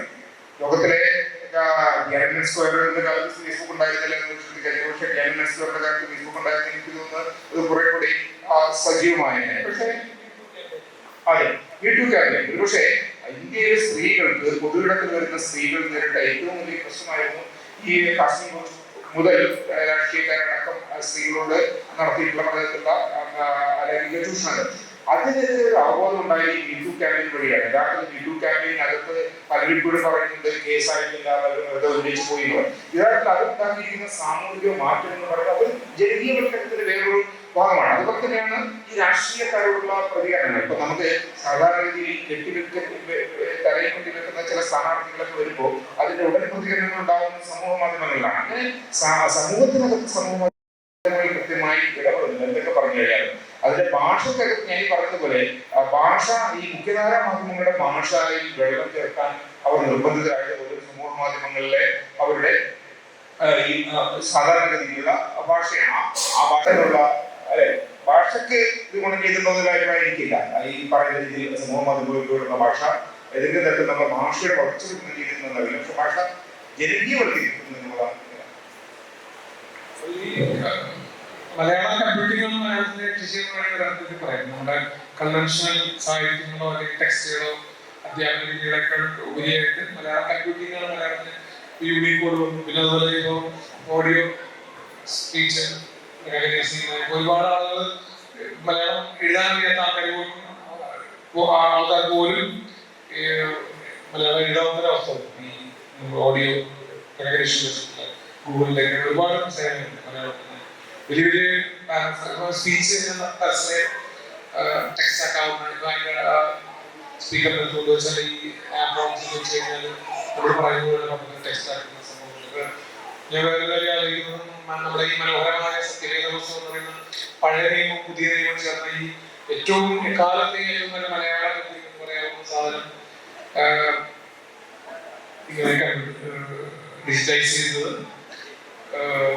മലയാളം അറിയാത്ത, മലയാളം ഭാഷ പഠിക്കാത്ത, ഗൾഫിൽ ജനിച്ചു വളർന്ന നിഷാൻ പേപ്പറി ഞങ്ങളെ ഒരു സുഹൃത്താണ്. അദ്ദേഹം ഒരു 2000 അതിന് കുറച്ച് മുമ്പാണ് ഈ സത്യവേദ പുസ്തകം മുഴുവനും കീം ചെയ്ത് ഇതിലേക്ക് കൊണ്ടുവന്നത്. അദ്ദേഹത്തിന് മലയാളം അറിയില്ല. പക്ഷെ നമ്മുടെ സാധാരണ കോഡ് വെച്ച് യൂണിക് കോഡ് വെച്ച് അത് കീം ചെയ്തു. ഇപ്പൊ നമ്മളുടെ കേരളത്തിലെ വിവിധങ്ങളായ സഭകൾക്ക് ക്രൈസ്തവ സഭകൾ മുഴുവൻ ഉപയോഗിക്കുന്ന ആപ്പുകൾ ഉപയോഗിക്കുന്നത് ഈ നിഷാദ് എന്ന് പറയുന്ന ഏത്തീസ്റ്റ് ആയിട്ടുള്ള ഗൾഫിൽ ജനിച്ചു വളർന്ന ഒരാൾ കീം ചെയ്ത ഒരു സംഭവം. എൻ്റെ ഒരു വലിയ സ്ഫുടനാത്മകമായ നമ്മുടെ ഭാഷയെ നിലനിർത്താൻ മലയാള കമ്പ്യൂട്ടിംഗ് വളരെയധികം നവമാധ്യമങ്ങളിലൂടെ ഇത്തരമുള്ള വായനാനുഭവങ്ങൾ എത്രമാത്രം നമ്മുടെ ഒരു വൈകാരികതയെ എത്രമാത്രം സ്പർശിക്കുന്നുണ്ടായിരുന്നു? ഈ നവമാധ്യമങ്ങളുടെ വൈകാരികതയാണ് പലപ്പോഴും നമ്മൾ കണ്ടിട്ടുള്ള ഈ ചാരിറ്റിയുടെ ഒരു അടിസ്ഥാനം നവമാധ്യമങ്ങളുടെ ഭാഷ. ഇപ്പോ പണ്ട് ഞങ്ങൾക്ക് ഏഷ്യാനെറ്റിൽ ഒരു കണ്ണാടി എന്ന് പറയുന്ന ഒരു പരിപാടി ഉണ്ട്. അതിന്റെ അവസാനം ആ കുമാർ സാറിന്റെ അവസാനം എഴുതിയും വളരെ അസുഖബാധിതരായിട്ടുള്ള ആളുകളെ സഹായിക്കുന്ന ഒരു പോലുണ്ടാവും. പലപ്പോഴും ഗൾഫ് നാടുകളിൽ നിന്നൊക്കെ ഒരു 2-3 ലക്ഷം അല്ലെങ്കിൽ പരമാവധി എത്രയൊക്കെ രൂപ വരും. 50,000-30,000 വന്നിട്ടുണ്ട്. പക്ഷെ ഇപ്പൊ നമുക്ക് നോക്കിയാൽ മതി, ഈ സമീപകാലത്ത് കേരളത്തിൽ 1.5 കോടി രൂപ 2 കോടി രൂപയൊക്കെ ആ നവമാധ്യമങ്ങളിലൂടെ തിരിച്ചെടുക്കുന്ന തരത്തിലുള്ള ക്യാമ്പയിൻ വന്നിട്ടുണ്ട്. മുഖ്യധാര മാധ്യമങ്ങളിലും അത് സ്വാഭാവികമായിട്ടും അഭികേറുന്നുണ്ട്. അത് എങ്ങനെയാണ് വന്നത് എന്ന് ചോദിച്ചാൽ വളരെ കൃത്യമായിട്ടും ഈ വൈകാരിക നവമാധ്യമങ്ങളിൽ പ്രകടിപ്പിക്കാവുന്ന വൈകാരികത എന്ന് പറയുന്നത് അതിനൊരു ലിമിറ്റും ഇല്ല. കാരണം ഒരു ഔചിത്യവും ഇല്ലാതെ ഏത് തരത്തിലും ഈ കരച്ചിലിനെ വർഷത്തോളം കൊണ്ടുപോകാം. അങ്ങനെ ചില ചാരിറ്റി ലീഡേഴ്സ് തന്നെ കേരളത്തിൽ രൂപപ്പെട്ടു വന്നിട്ടുണ്ട്. ഞാൻ പേരിൽ പറയുന്നില്ല. ഇവരൊക്കെ ഈ നവമാധ്യമത്തിന്റെ സൃഷ്ടിയാണ്. നവമാധ്യമങ്ങളുടെ ഭാഷയും അത് തന്നെയാണ്. പക്ഷേ പലപ്പോഴും ഇപ്പൊ കശ്മീരിലാകട്ടെ, ഉത്തരേന്ത്യയിൽ ഡൽഹിയിലാകട്ടെ, അല്ലെങ്കിൽ ഗൾഫിലാകട്ടെ, ഈ മേഖലയിലൊക്കെ കലാപങ്ങളോ പ്രശ്നങ്ങളോ ആദ്യം അവര് കട്ടേറിയ ഇതുകൊണ്ടായിരിക്കും ഈ പറയുന്ന വൈകാരികത ഇന്റർനെറ്റിലൂടെ പ്രചരിക്കാൻ എളുപ്പമാണ്. അത് മുഖ്യധാര മാധ്യമങ്ങളിലൂടെ അത് അത്ര എളുപ്പമല്ല. അതിൽ പരമാവധി 1-2 കരഞ്ഞു പറയുന്നതാണ്. പക്ഷെ ഇതിനകത്ത് ഈ കള്ളങ്ങളോ അല്ലെങ്കിൽ അതിശയോക്തിയൊക്കെ ചേർത്ത് കൊടുക്കുന്നതിൽ ചേർത്ത് കുറച്ചുകൂടി പ്രചരണപരത നവമാധ്യമങ്ങളിലുണ്ട്. ആ പ്രചരണപരതയാണ് നവമാധ്യമങ്ങൾ എത്ര കണ്ട് വൈകാരികമാണെന്ന് എനിക്ക് തോന്നുന്നു. ഇപ്പം നവമാധ്യമങ്ങളിൽ എഴുതുന്ന ചില എഴുത്തുകാരെ ഒക്കെ തന്നെ നമ്മൾ വായിച്ചു കഴിഞ്ഞാൽ നമുക്ക് മനസ്സിലാവും. അവരുടെ എഴുത്തിനകത്ത് അവർ സാഹിത്യകാരന്മാരല്ല, അവർ ഏതെങ്കിലും തരത്തിൽ മലയാള ഭാഷയ്ക്ക് സംഭാവന ചെയ്ത ആളുകളല്ല. അവർ അവരുടെ ഏതെങ്കിലും തരത്തിലുള്ള അനുഭവങ്ങളെ കുറച്ച് മൈൻഡിൽ വെച്ചൊക്കെ അല്ലെങ്കിൽ ഏതെങ്കിലും തരത്തിൽ വൈകാരിക വർഗം ചെയ്തപ്പോൾ അവർക്ക് അതിനകത്തുള്ള ഒരു റീച്ചാണ് കിട്ടുന്നത്. ആ റീച്ച് മലയാളത്തിലെ എഴുത്തുകാരനില്ല. ഇപ്പൊ ഫോർ എക്സാമ്പിൾ മലയാളത്തിലെ റേഡിയോ ജോലി പേര് പറയുന്നില്ല. അദ്ദേഹത്തിന് ഒരുപക്ഷെ എംപിയുടെ ഒരു പുസ്തകം ഇട്ട് 4 ലക്ഷം കോപ്പി അദ്ദേഹത്തിന്റെ പുസ്തകം ഇട്ട് അയച്ചിട്ടുണ്ട്. 4 ലക്ഷം കോപ്പിയാണ് എംപിയുടെ പുസ്തകം. 4 ലക്ഷം കോപ്പി ഇട്ട് അയച്ചിട്ടുണ്ടെങ്കിൽ സംശയമുണ്ട്. അതെ, അത് 2 കൊല്ലം കൊണ്ടാണ് ആ പുസ്തകം 4 ലക്ഷം. ആ വൈകാരികത അദ്ദേഹം നവമാധ്യമങ്ങളോട് ഉണ്ടാക്കിയിട്ട് വൈകാരികതയാണ് അദ്ദേഹത്തിന്റെ പുസ്തകത്തെ എഴുതാൻ എളുപ്പമാക്കിയതാണ് എനിക്ക് തോന്നുന്നത്. ഇങ്ങനെ ഒരുപാട് തരത്തിൽ നവമാധ്യമങ്ങളുടെ പ്രോക്സിമിറ്റി, യഥാർത്ഥത്തിൽ നവമാധ്യമങ്ങൾ നമ്മുടെ മുഖ്യധാര മാധ്യമങ്ങൾക്ക് ഇല്ലാത്ത ഈ പ്രോക്സിമിറ്റിയാണ്. അത് നിങ്ങളുടെ കയ്യിൽ കിടന്നുകൊണ്ടാണ് നിങ്ങൾ ഈ ഇത് പറയുന്നത്. ഇതിപ്പോ എപ്പോഴും നിങ്ങളുടെ കൂടെ. മറ്റേത് നമ്മൾ ഒരു അകലമുണ്ട്. ഈ മുഖ്യധാര മാധ്യമങ്ങൾക്ക്, പത്രങ്ങൾക്ക് സാധാരണ ഈ വായനക്കാരുടെ ഒരു അകലമുണ്ട്. ആ അകലം നവമാധ്യമങ്ങൾക്കില്ല. ആ അകലം ടെലിവിഷൻ പറയുന്നത് പേഴ്സണൽ സംഭവം. ഒറ്റയ്ക്ക് ഇയർഫോൺ വയ്ക്കുന്നു. ഈ നമ്മുടെ OTT-യിലെ സംഭവങ്ങൾ സീരീസുകളുടെ പ്രോക്സിമിറ്റിയാണ് യഥാർത്ഥത്തിൽ ഇതിന്റെ ഇൻവെസ്റ്റ്മെന്റ്. ആ പ്രോക്സിമിറ്റിയാണ് വെച്ചാണ് ഇത് ഈ നവമാധ്യമങ്ങളെ കൃത്യമായിട്ട് എൻകറേജ് ചെയ്യുന്നത്. നവമാധ്യമങ്ങൾ വെച്ച് ജീവിക്കുന്ന നൂറുകണക്കിന് ആളുകൾ കേരളത്തിൽ. നമുക്ക് മുമ്പ് ഒരു ഓപ്ഷനേ ഉണ്ടായിരുന്നു. നമുക്ക് എന്താ ജോലി വെച്ചാൽ ബ്ലോഗിംഗ് ആണ് എന്റെ ജോലി എന്ന് പറയാൻ നമുക്ക് മുമ്പ് മടിയായിരുന്നു. അല്ലെങ്കിൽ ബ്ലോഗിങ്ങിനെ കൊണ്ട് ജീവിക്കാൻ പറ്റുമോ എന്നുള്ള ഒരു സാധ്യത ഒരു കാലത്തുണ്ടായിരുന്നു. ഇന്ന് ബ്ലോഗർമാർ നമ്മുടെ നടന്മാരെ പോലെ, നമ്മുടെ മറ്റു തരത്തിലുള്ള താരങ്ങളെ പോലെ അത്രയും സ്വീകാര്യമുള്ള ആളുകളാണ്. അവർക്ക് ഒരു ഏതെങ്കിലും തരത്തിലുള്ള ഫാക്ട് ചെക്ക് ചെയ്യുന്നില്ല. അവർ പറയുന്നത് ഫാക്ട് പോലും ആകണമെന്നില്ല. അവർ പറയുന്ന കാര്യങ്ങൾക്കകത്ത് എന്തെങ്കിലും തരത്തിലുള്ള അക്കാഡമിക് ആയിട്ടോ അല്ലെങ്കിൽ ഗവേഷണപരമായിട്ടുള്ള കാര്യങ്ങൾ ചേർക്കുന്നില്ല. അപ്പോൾ കണ്ട് പറയുന്ന കാര്യങ്ങൾക്കകത്ത് അവരുടെ ഒരു വാചാടമോ എന്ന് പറയാവുന്ന രീതിയിൽ കാര്യങ്ങളെ അവർക്ക് പറഞ്ഞു കഴിഞ്ഞാൽ ഈ വൈകാരികതയ്ക്ക് ഏരിയാണ്. ഈ വൈകാരികതയെ പോലും കഴിച്ചു നോക്കി ആ ATS പറയും, ആവറേജ് ടൈം സ്പെൻഡ് ഓൺ, അതായത് ടെലിവിഷനുണ്ട്, ഈ നവമാധ്യമങ്ങളുണ്ട്. Average time spend on particular video. അതാണ് യഥാർത്ഥത്തിൽ അവർക്ക് കാർഷിക നൽകുന്നത്. ടെലിവിഷൻ നൽകുന്നത്. പക്ഷെ ടെലിവിഷന്റെ റേറ്റിംഗിനകത്ത് അത് വളരെ പ്രധാനപ്പെട്ട ഘടകമല്ല. പക്ഷെ ഇത് യൂട്യൂബുകാരനോ ഇൻസ്റ്റാഗ്രാമായിരുന്നോ മറ്റേതെങ്കിലും വീഡിയോ പ്ലാറ്റ്ഫോമുകാരനോ കാർഷിക കൊടുക്കുന്നത് ഈ ആവറേജ് ടൈം സ്പെൻഡ് ചെയ്യണം. ഈ ആവറേജ് ടൈം സ്പെൻഡ് ചെയ്യാൻ, ഒരു വീഡിയോയുടെ മുകളിൽ സ്പെൻഡ് ചെയ്യാൻ നമ്മളെ പുഷ് ചെയ്യുന്നത് പ്രധാനപ്പെട്ട ഘടകം എന്ന് പറയുന്നത് ഈ വൈകാരികമാണ്. നവമാധ്യമങ്ങളിലെ ഇത്ര എഴുത്തുകളിലുള്ള നവമാധ്യമങ്ങളിലെ എഴുത്തുകളുടെ വൈകാരികത എത്രമാത്രം സ്പർശിക്കുന്നത്?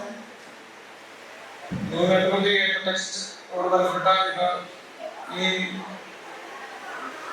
കൺവെൻഷൻ മാധ്യമങ്ങളിൽ ഈ റിസർച്ചിൽ കൂടെ വേണ്ടി കാണാം. അതിന്റെ ഒരു എന്താ പറയാ പ്രോക്സിമിറ്റി പോലെ തന്നെ നമുക്ക് ചൂസ് ചെയ്യാം, അല്ലെങ്കിൽ നമ്മളെ ചൂസ് ചെയ്യുന്നു. അതിന്റെ ഒരു വലിയ ബാഹുല്യം ഉണ്ട്.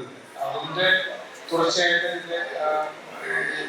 ഇതിന്റെ റിലേറ്റഡ് വീഡിയോ, ശബ്ദം, അങ്ങനെ ഒരുപാട് അഡീഷണൽ സാധ്യതകൾ ചേർന്ന് കഴിയുമ്പോൾ അത് ഭയങ്കരമായിട്ട് ഒരു ഇമോഷണൽ ബ്ലാക്ക് മെയിലിങ്ങിന്റെ ലെവലിലേക്ക് വരെ പോകുന്നു. തുറന്നു പറിച്ചുകൊണ്ടും വലിയ സ്വതന്ത്രമായ അഭിപ്രായ പ്രകടനങ്ങൾക്കും ഒക്കെ ഒരു സ്പേസ് ഉണ്ടാകുമ്പോഴും നമുക്ക് പലപ്പോഴും നവമാധ്യമങ്ങളിലൂടെയുള്ള ഈ പ്രതിരോധങ്ങളൊക്കെ തന്നെ സാർ തന്നെ പറയുന്നത് സ്പോൺസർ പ്രതിരോധങ്ങളായി മാറുന്നു. അതിനെക്കുറിച്ചുള്ള അതോർമ്മയുണ്ട്. ഞാൻ പക്ഷേ ഷാജ പറഞ്ഞതിനെ കുറിച്ച് ഷാജാക്ക് ചോദിക്കാനുള്ള കാര്യം എനിക്ക് അറിയില്ലാത്ത കാര്യം, ഈ സ്പോൺസർ പ്രതിരോധം പോലെ തന്നെ നമ്മുടെ ഇൻഫ്ലുവൻസേഴ്സ് ഉണ്ട് അവര് അതും ഒരുപാട്. പക്ഷെ കേരളത്തിൽ ഇതുകൊണ്ടോ ഈ ധ്രുവറാട്ടിയെ പോലത്തെ കേരളത്തിലെ ഇൻഫ്ലുവൻസേഴ്സ് പറഞ്ഞാൽ ഇപ്പോൾ സ്പോൺസേഡ് കണ്ടന്റ് ഇതുപോലെ വരുന്നുണ്ടെങ്കിലും, ഫോർ എക്സാമ്പിൾ നമ്മുടെ ഓട്ടോമൊബൈൽ യൂസ് ചെയ്യാനുള്ള ഓട്ടോമൊബൈൽ റിവ്യൂസ്, അല്ലെങ്കിൽ റിയൽ എസ്റ്റേറ്റ്, കുക്കറി ഷോസ്, അതുപോലെ ഹോട്ടലുകളിലൊക്കെ ഭയങ്കര സ്പോൺസേഡ് തള്ളിച്ചേരുന്നത്.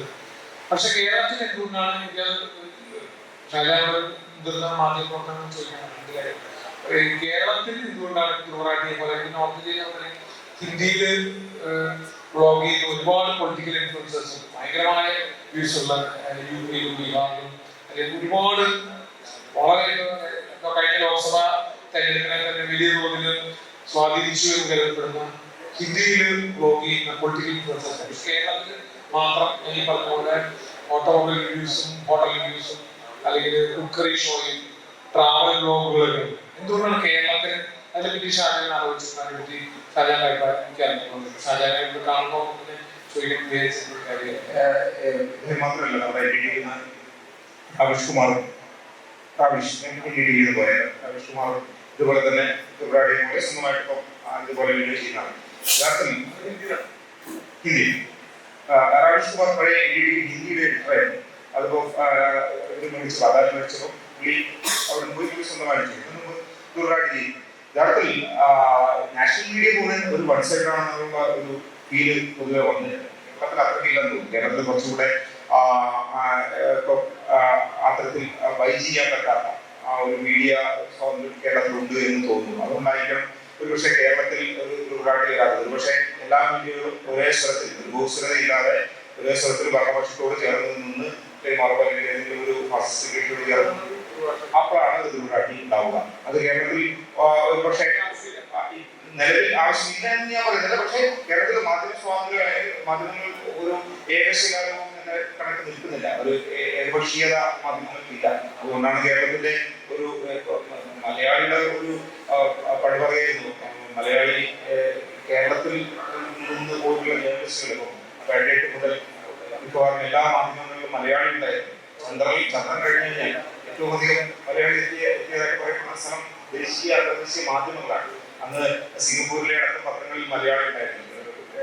നാരായണ പോലെയുള്ള ഒരുപാട് മാധ്യമങ്ങൾ മലയാളിയുടെ ഒരു അഭിരുചി എന്ന് പറയുന്നത് എനിക്ക് തോന്നുന്നത് ഈ ഒരു മാധ്യമ പ്രവർത്തനം അല്ലെങ്കിൽ ഫ്രീഡം ഓഫ് എക്സ്പ്രഷനുമായിട്ട് ചേർന്ന് കിടക്കുന്നത്. അതുകൊണ്ട് മലയാളത്തിൽ അത്ര കണ്ട് അഥവാ മലയാളികളുടെ മീഡിയ ഇങ്ങനെ പൂർണ്ണമായിട്ട് വാങ്ങിക്കഴിഞ്ഞു എന്ന് വിചാരിച്ചു, അപ്പോൾ മറ്റൊരു മീഡിയ ഇതുപോലെ വരുന്ന വരാനുള്ള സാധ്യത, മറ്റേതുപോലെ ധ്രുവറാട്ടിയുള്ള ആളുകൾ വരുന്ന വരാനുള്ള സാധ്യത ഞാൻ കാണുന്നു. അതുകൊണ്ടായിരിക്കണം ഇല്ലാത്തത്. അതായത് നാഷണൽ മീഡിയക്കകത്ത് ഈ പറയുന്ന ഏകപക്ഷീയത, പ്രത്യേകിച്ച് ഈ 2-3 മൂവി സർക്കാരിലേക്ക് നീങ്ങുന്ന സാഹചര്യം അത് വന്നിട്ടുണ്ട്. അത് നമ്മൾ കണ്ടതാണ്. അതാണ് ഒരു ഗ്യാപ്പാണ് ഇവിടെ ഗ്യാപ്പില്ല. എന്നാലും ഈ പറയുന്ന പോലെ സാമ്പ്രദായികമായിട്ടുള്ള അത്തരം രീതിയിലുള്ള ഒരുപാട് സംഘടനകൾ ഈ പറയുന്ന ഓൺലൈൻ മാധ്യമങ്ങളെ അവരുടെ പ്രൊപ്പഗാൻഡകൾ പ്രചരിപ്പിക്കുന്നതായിട്ട് യൂസ് ചെയ്യുന്നതായിട്ട് കാണാം കേരളത്തിൽ. അതിനോട് കേരളത്തിൽ കൂടുതലും ഞാൻ സാറിൻ്റെ ഒരു ടോപ്പിൽ ഞാൻ ശ്രദ്ധിച്ചിട്ടുണ്ടായിരുന്നു. കാരണം ഇന്റർനെറ്റ് അതായത് ആധുനിക ശാസ്ത്രത്തെ ഉപയോഗിച്ചുകൊണ്ട് ഏറ്റവും കൂടുതൽ അത്തരം രീതിയിലുള്ള പ്രചരണങ്ങൾ അല്ലെങ്കിൽ പ്രൊപ്പഗാൻഡകൾ നടത്തുന്നത് കേരളത്തിലായാലും കൂടുതലായിട്ട് ഇത്തരം രീതിയിലുള്ള സാമ്പ്രദായിക സംഘടനകളാണ് എന്നുള്ളൊരു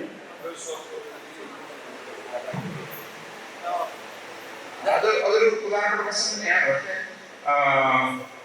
അതിന് പൂർണ്ണമെടുക്കും അമൃത ടി വി ആദ്യം സൃഷ്ടിക്കപ്പെടുന്ന പക്ഷെ ആ ടി വി അത്ര അന്ധവിശ്വാസം പ്രചരിപ്പിക്കാനാണ് ഉപയോഗിക്കുന്നത്. അതോ കുറച്ച് കമേഴ്സ്യലായ പ്ലാറ്റ്ഫോമായിട്ടാണ് ഉപയോഗിക്കുന്നത്. ഏതൊരു പ്രായോഗികമല്ല എന്ന് തോന്നുന്നു. അതേസമയം നാഷണൽ അങ്ങനെ പ്രയംഭകം എന്നൊക്കെ പറഞ്ഞിട്ടുള്ള കുറെ ടി വിസും ഒക്കെ ഉണ്ട്. അപ്പം ഇവിടെ കേരളത്തിന്റെ ഒരു സൈറ്റിനകത്ത് ഏഷ്യാത്ത കാര്യങ്ങൾ ഇവിടെ റെക്കോർഡ് ചെയ്യാൻ പറ്റാത്തതുകൊണ്ടായിരിക്കും അത്തരം തുടങ്ങുന്ന ചാനലുകൾ പോലും അല്ലെങ്കിൽ അങ്ങനത്തെ മീഡിയകൾ പോലും അങ്ങനെ പ്രചാരം കിട്ടാത്തത്. പിന്നെ യഥാർത്ഥത്തിൽ ഓരോ രാഷ്ട്രീയ പാർട്ടികളും ഓരോ കക്ഷികളും അവർക്ക് സ്വയം ഇത്തരത്തിലുള്ള ഉച്ചഭാഷണങ്ങൾ ഉണ്ടാക്കുന്നത് ഇപ്പൊ ഒന്നും തുടങ്ങിയതല്ല. നമുക്ക് ഏതോ കാലം മുതൽ ഉള്ള നമ്മുടെ ചരിത്രങ്ങൾ പരിശോധിച്ചു കഴിഞ്ഞാൽ അങ്ങനെ പ്രചാരം ശ്രമിച്ചിട്ടുണ്ട്. പക്ഷെ അത് മുഖ്യധാരയാണോ എന്നുള്ള ചോദ്യം ബാക്കിയാണ്. അവരെ മുഖ്യധാരയായിട്ട് നമ്മൾ പരിഗണിക്കുന്നില്ല. നമ്മൾ ചർച്ച ചെയ്യുന്നത് മുഖ്യധാരാ മാധ്യമങ്ങളെ കുറിച്ചാണ്. അല്ലാതെ ഈ പറയുന്ന ഓരോ മാധ്യമങ്ങൾക്കുള്ള മൗത്ത് പീസ്, ആ മൗത്ത് പീസ് എന്ന് പറയുന്ന രാഷ്ട്രീയ പാർട്ടികൾക്കുണ്ട്. അതിന്റെ സ്വീകാര്യത പക്ഷേ എത്രത്തോളം അവർക്ക് കിട്ടുന്നുള്ളതാണ്. അവരുടെ അടുത്തുള്ള ആളുകൾ പോലും അത് കാണുമോ എന്നുള്ള ഒരുപാട് പ്രധാനപ്പെട്ട ചോദ്യങ്ങളൊക്കെ നമ്മൾ കണ്ടിട്ടുള്ളതാണ്. അതുകൊണ്ടാണല്ലോ BJPക്ക് നാഷണൽ ലെവലിൽ BJPയെ തുടക്കം മുതൽ സപ്പോർട്ട് ചെയ്യുന്നത് JTV പോലുള്ള മാധ്യമങ്ങളാണ്. പക്ഷെ അതിന് സ്വീകാര്യത രാഷ്ട്രീയത്തിനാണ് സ്വീകാര്യത. പിന്നീട് അവർ NDTV പോലുള്ള സ്ഥാപനങ്ങൾ വാങ്ങാനുള്ള മുഖ്യധാര മാധ്യമങ്ങൾക്ക് എങ്ങനെ സ്വീകാര്യത, ആ സ്വീകാര്യത അവർക്ക് വേണം. അല്ലാതെ JTVയുടെ സ്വീകാര്യതയും ഇന്ത്യ TVയുടെ സ്വീകാര്യത അല്ല വരുന്നത്. ഇന്ത്യ TVയുടെ രജിസ്റ്ററിന്റെ ഇന്ത്യ TV കണക്കാർക്ക് ഇവരുടെ കൂടെ പൂർണ്ണമായിട്ട് നിന്നിരുന്ന സ്ഥാപനം. അപ്പൊ അത് യഥാർത്ഥത്തിൽ അത് കൂടെ നിൽക്കുന്നതാണ്. അതിന്റെ വിശ്വാസത്തിൽ പോരാ ജനങ്ങളിലേക്ക് എത്താൻ എന്നുള്ളതുകൊണ്ടായിരിക്കണം അവരിതുപോലെയുള്ള മൂലധന ശക്തികൾ ഉപയോഗിച്ച് ഇത്തരം മുഖ്യധാര മാധ്യമങ്ങളെ വാങ്ങി. പിന്നെ ഈ മോദി മാധ്യമങ്ങളെ കാണുന്നില്ല വിമർശനം. അത് കേരളത്തിൽ ഏറ്റവും വിമർശനം. പക്ഷെ തമാശ മോദി നമ്മുടെ താരതമ്യേന ചെറുപ്പക്കാരനായ രാഹുൽ ഗാന്ധിയേക്കാൾ വളരെ മുമ്പ് തന്നെ ട്വിറ്ററിൽ വന്നു. ഇവരെ ഫോളോവേഴ്സിന്റെ എണ്ണം നോക്കും. BJP ഡിജിറ്റൽ മാധ്യമങ്ങളെ ഉപയോഗിക്കുന്നുണ്ട്. അതിനെടുത്ത് നോക്കിക്കഴിഞ്ഞാൽ നമ്മുടെ കൺവെൻഷൻ മാധ്യമങ്ങൾ മോദിക്ക് കൊടുക്കുമായിരുന്ന ഇന്റർവ്യൂകളോ പത്രസമ്മേളനങ്ങളിലൂടെയോ മോദിക്ക് കൊടുക്കുമായിരുന്ന ഷെയർ ഓഫ് വോയിസ് മോദി ഈ സ്വകാര്യ നവമാധ്യമങ്ങൾ ഉപയോഗിച്ചിട്ട് മോദിയെ ആദ്യം ഇന്റർവ്യൂ അക്ഷയ് കുമാറാണ്. മോദിയുടെ എക്സ്ക്ലൂസീവായി 2 മണിക്കൂർ ഇന്റർവ്യൂ നടത്തിയത്. ഒരു കുറവല്ല ഞാൻ പറയുന്നത്. അതായത് കേരളത്തിൽ ഇതുകൊണ്ട് വലിയ മോദി വിരോധികളായ നമ്മളെല്ലാവരും ഇതിനെ പരിഹസിക്കുന്നുണ്ടെങ്കിലും പുതിയ ആവശ്യത്തിന് നമുക്ക് പോസിറ്റീവായി കഴിയും. നേരെ ഷെയർ ഓഫ് വോയിസ് പറയുന്നത് നമ്മളുടെ കൺവെൻഷൻ മീഡിയയുടെ കമ്പൈൻഡ് വോയിസിനേക്കാളും വളരെ മുകളിലാണ്. Just by using social media. അല്ല, അതാണ് ഞാൻ പറഞ്ഞത്. യഥാർത്ഥത്തിൽ മോദി ഒരു പരമ്പരാഗത ജേർണലിസ്റ്റിനല്ല. അദ്ദേഹത്തിന്റെ ആദ്യത്തെ അഭിമുഖം പുറത്തോടെ അറിയിച്ചു അക്ഷയ് കുമാർ നടക്കുന്നത്. അപ്പൊ ഇനി നമുക്ക് ഇന്ററാക്ഷനിലേക്ക് കിടക്കാൻ തോന്നും. ചോദ്യങ്ങളുണ്ടെങ്കിൽ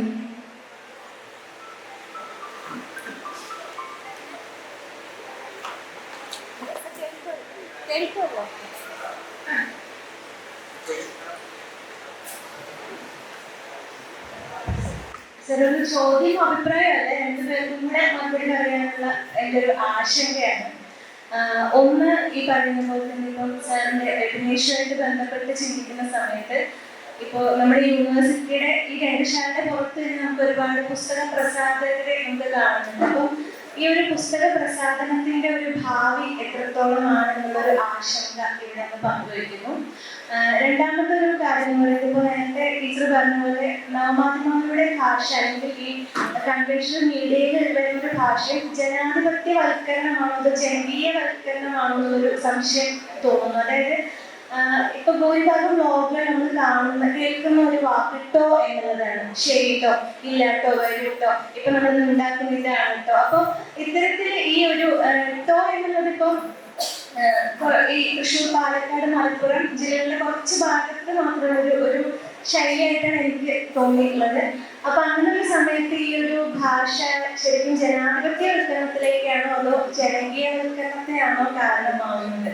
അങ്ങനെയുള്ളൊരു സാറിനോടൊരു ആശങ്കയാണ്. സാറിനോട് ഈ ഒരു ചോദ്യം കൂടെ. രണ്ടാമത്തെ ചോദ്യത്തിന് ഞാൻ പറയാം. അതിൽ ജനകീയവൽക്കരണം, പോപ്പുലിസം എന്ന് നമ്മൾ പറയാറില്ല. അതാണ് ഭാഷയിൽ പറയുന്ന ഭാഷയിൽ സംഭവിച്ചിരിക്കുന്നത്. പോപ്പുലിസ്റ്റ് ആവുകയാണ് ചെയ്യുന്നത്. അതായത് ഇത് ജനാധിപത്യവൽക്കരിക്കുന്നത് പോലും നമുക്ക് കൃത്യമായി പറയാൻ പറ്റില്ല. ഇത് ജനകീയ എന്ന് പറഞ്ഞ ആ രണ്ടാമത്തെ വാക്കാണ് ശരി. ഇത് കൂടുതൽ ജനകീയവൽക്കരിക്കപ്പെടുകയാണ് ചെയ്യുന്നത്. പുസ്തകത്തിനായിരുന്നു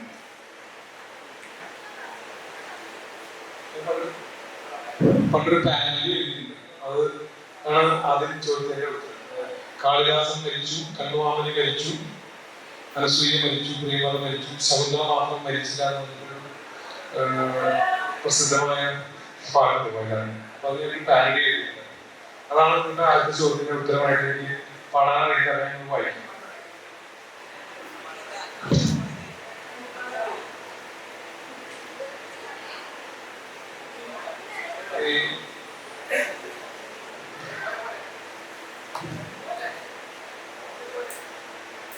നമ്മുടെ പുസ്തക പ്രസാധനം മലയാളത്തിലെ അതിന്റെ ഏറ്റവും സുവർണകാലത്താണെന്ന് അറിയുന്നത്. ഞാനിപ്പോ എന്റെ ഒരു അടുത്ത സുഹൃത്താണ് CACC ബുക്ക് ഹൗസ് എന്ന് ചെയ്തത്. അദ്ദേഹം പറയുന്നത് ഈ എന്താ പറയാ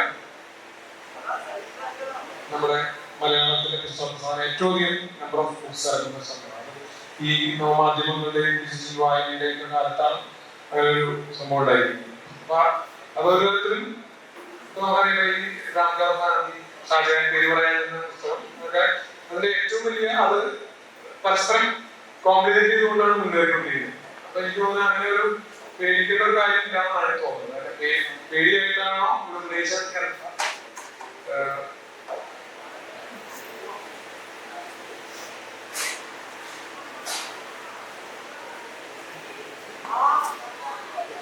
ഈ പാരലിന്റെ ഫിലിമുള്ള ക്യാമറ മരിച്ചു. അതായത് നമ്മുടെ ഈ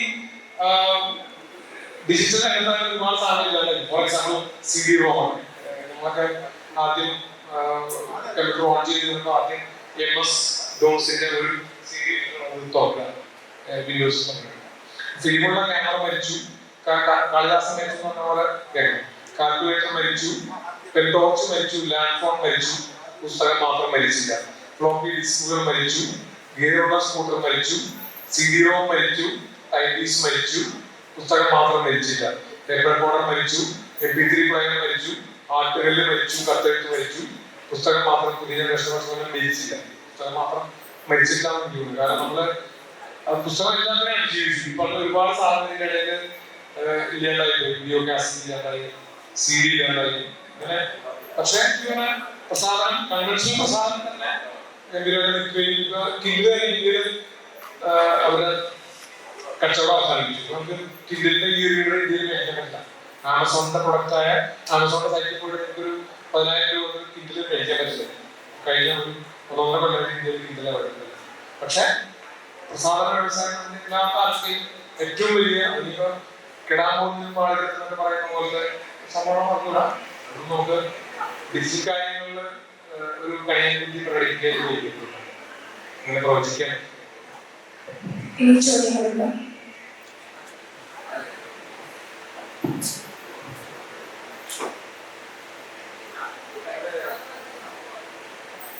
സോഷ്യൽ മീഡിയ ഡിജിറ്റൽ പ്ലാറ്റ്ഫോമിൽ സെലിബ്രേറ്റ് ചെയ്യപ്പെടുന്നത് ഫേക്ക് സെലിബ്രേഷൻ അല്ലേ? ഇപ്പം റാംമോഹൻ പുസ്തകം ധരിച്ചില്ല. നമ്മൾക്ക് ഉദാഹരണം കാണിച്ച റാം ആനന്ദി എന്നൊരു പുസ്തകം ഭാഷാപരമായിട്ടൊക്കെ വളരെ വികലമായ ഭാഷയിൽ എഴുതപ്പെട്ട പുതിയ തലമുറ ആഘോഷിക്കുന്നത് തന്നെ ഒരു 50 വയസ്സൊക്കെ എന്നെ പോലുള്ള ആൾക്കാർക്ക് ആ പുസ്തകം വായിച്ച് തീർക്കാൻ പറ്റുന്നില്ല. എന്തുകൊണ്ടാണെന്ന് പോലും അറിയില്ല. ഒന്നത്. രണ്ടാമത്തെ കാര്യം, ഈ പോസ്റ്റ് ട്രൂത്ത് പീരീഡിൽ ഭരണകൂടങ്ങളെ ഫേക്ക് ഭരണകൂടങ്ങളെ രാജനിർമ്മിതികളെ സെലിബ്രേറ്റ് ചെയ്ത അതേ ഒരു തുടർച്ച തന്നെ അല്ലെങ്കിൽ ലിറ്ററേച്ചറിന്റെ കാര്യങ്ങൾ സംഭവിച്ചുകൊണ്ടിരിക്കുന്നത്. അതേപോലെ സോഷ്യൽ മീഡിയ ഇപ്പം പത്രങ്ങൾ ഏതാണ്ട് ഇല്ലാണ്ടായിക്കൊണ്ടിരിക്കുന്നത്. പല പത്രം അച്ചടി എന്നുള്ള രീതിയിൽ പുതിയ ജനറേഷൻ പത്രം വായിക്കുന്നില്ല എന്ന് പറയുന്നത്. കാരണം അവർക്ക് വേണ്ട വാർത്തകൾ സോഷ്യൽ മീഡിയയിൽ ആവശ്യമുള്ള വാർത്തകൾ അവർക്ക് ലഭിക്കുന്നു. അതേപോലെ അവരുടെ ഈ അറ്റൻഷൻ ഡിസോർഡർ എന്ന് പറയുന്ന പ്രശ്നം വരുന്നു. ഒരു മിനിറ്റോ അല്ലെങ്കിൽ 30 സെക്കൻഡോ ഉള്ള റീലിന് അവർക്ക് അടുത്തതിലോട്ട് ചാടാനുള്ള ഒരു പിറകിച്ചാട്ടം ചാടാനുള്ള ഒരു പ്രവണത വരും. ഒന്നിലും ആഴത്തിൽ ഒരു പുസ്തകം. ഈ പുസ്തകങ്ങളൊക്കെ ധാരാളം വിൽക്കുന്നത് അധികം നമ്മുടെ ഗ്രന്ഥശാല പാർക്കിൽ മറ്റും അടച്ചൊക്കെ മിക്ക റാക്കുകളിൽ യൂണിവേഴ്സിറ്റി ലൈബ്രറികളിലടക്കം പുസ്തകങ്ങൾ വിശ്രമിക്കാറുണ്ട്. പലരും എടുത്ത് തുറന്നു നോക്കുന്നില്ല. അപ്പൊ ഇത്തരത്തിലുള്ള കുറെ പ്രശ്നങ്ങളുണ്ട് ഈ പോസ്റ്റ് ട്രൂത്ത് പീരീഡിലേക്ക് വന്നത്. ഇത് ഭരണകൂട നിർമ്മിതിയായിരുന്നു. നിങ്ങൾ മോഡിയുടെ ഭരണകൂട നിർമ്മിതി പറഞ്ഞു, ഗുറാട്ടി മലയാളത്തിൽ അങ്ങനെ ഇല്ല. അപ്പൊ അതേപോലെ മോഡിയെ നിർമ്മിച്ച ഈ പോസ്റ്റ് ട്രൂത്ത് ഡിജിറ്റൽ വ്യാജ നിർമ്മിതി തന്നെയാണ് ഈ ലിറ്ററേച്ചറിലും സംഭവിച്ചുകൊണ്ടിരിക്കുന്നത്. അതേപോലെ അച്ചടി മാധ്യമത്തിൽ സംഭവിച്ചുകൊണ്ടിരിക്കുന്നത് പുസ്തകങ്ങളുടെ നിരീക്ഷണമായിരുന്നില്ല. രണ്ടുപേരുടെയും ഇത് ഞാനിപ്പോ പറഞ്ഞ കാര്യം തന്നെയാണ്. അപ്പത്തേക്കും രാഘമാഷ് അവിടെ ഉണ്ടായി തോന്നില്ല. ഇത് ഞാൻ പറഞ്ഞു. അതായത് മലയാളത്തിൽ ജനകീയമാക്കുന്നതിനൊപ്പം നോവൽ എഴുതുന്ന എഴുത്തുകാരുണ്ട്. ഈ പറഞ്ഞ നോവലിനെ പോലെയുള്ള നോവലുകളുണ്ട്. ഇതിലൊക്കെ ഭാഷാപരമായിട്ടോ എന്തെങ്കിലും ഉള്ള അതുകൊണ്ടാണ് ഞാൻ ട്രെൻഡാണ് ഇപ്പോൾ ഏറ്റവും കൂടുതൽ സെല്ലബിൾ ആയിട്ടുള്ള ഒരു സാധനം തോന്നുന്ന ട്രെൻഡാണ്. ആ ട്രെൻഡിന്റെ ചെറിയ കീഴിൽ പുസ്തകം മാത്രമല്ല എല്ലാം വിൽക്കാൻ തുടങ്ങാണ്. ആ പുസ്തകം മുതൽ നമുക്ക് ഏതൊക്കെ കമ്മോഡിറ്റി വിൽക്കാൻ പറ്റുമോ അതൊക്കെ വിൽക്കുന്നുണ്ട്. അതിന് ഏതെങ്കിലും തരത്തിൽ വാല്യൂ കൽപ്പിക്കപ്പെടുന്നു. അത് ഈ സമൂഹം ഉണ്ടാക്കിയിട്ടുള്ള ഒരു വളരെ നെഗറ്റീവായിട്ടുള്ള ഒരു കാര്യമാണ്. അതായത് ഈ പുസ്തകം വിൽക്കാൻ അടക്കം സമൂഹ മാധ്യമങ്ങളിലെ കമന്റുകൾ, അതിൽ ചെയ്യപ്പെടുന്ന റീൽസ്, അതിൽ പ്രൊപ്പഗേറ്റ് ചെയ്യപ്പെടുന്ന പലതരത്തിലുള്ള അഭിപ്രായങ്ങൾ, അത് നിർമ്മിക്കാൻ അറിയാവുന്ന ആളുകൾക്ക് കൃത്യമായിട്ട് പുസ്തകം വിൽക്കാൻ പറ്റുമെന്നുള്ള തരത്തിലുള്ള ഒരു സ്ഥിതി. അത് സാഹിത്യത്തിന് ഈ മീഡിയ മാത്രമല്ല, എഴുത്ത് മുതൽ നമ്മുടെ ജീവിതം വരെ എല്ലാത്തിനെയും ഈ ഫേക്ക് വലിയ രീതിയിൽ അധിനിവേശം ചെയ്തിട്ടുണ്ട്. ആ അധിനിവേശം എഴുതുന്നത് കൃത്യമായിട്ട് മറ്റു കാര്യങ്ങളുണ്ട്. എനിക്കത് ഭാഗ്യമായിട്ട് നമ്മൾ ശരിയാവുള്ളൂ. കാരണം ഇവിടെ ആൾക്കാരെ കണ്ടതിന് വേണ്ടി ഞാൻ ആൾക്കൂട്ടത്തിന്റെ സെറ്റിംഗ് പോലെ ബോംബെ ഇതുപോലെ നമ്മളൊക്കെ ചെറുപ്പത്തിൽ വളരെ ആവശ്യമുള്ള വായിച്ച പക്ഷെ ആൾക്കൂട്ടത്തിന് നമ്മളൊരു ഹിജറ കാണുന്നില്ല. ബോംബെയിൽ വലിയ തോതിൽ ഉണ്ടായിരുന്ന ഒരു കമ്മ്യൂണിറ്റിയാണ് ഒരു കമ്മ്യൂണിറ്റി. ഞാനിപ്പോ ബോംബെ 2 ദിവസം ജോലിയിൽ തിരിച്ചു വരാനായിട്ട് വിക്ടോറിയ കോളേജിൽ തിയേറ്ററിൽ ഇരിക്കുമ്പോൾ ഒരു അവിടെ ഇവരൊക്കെ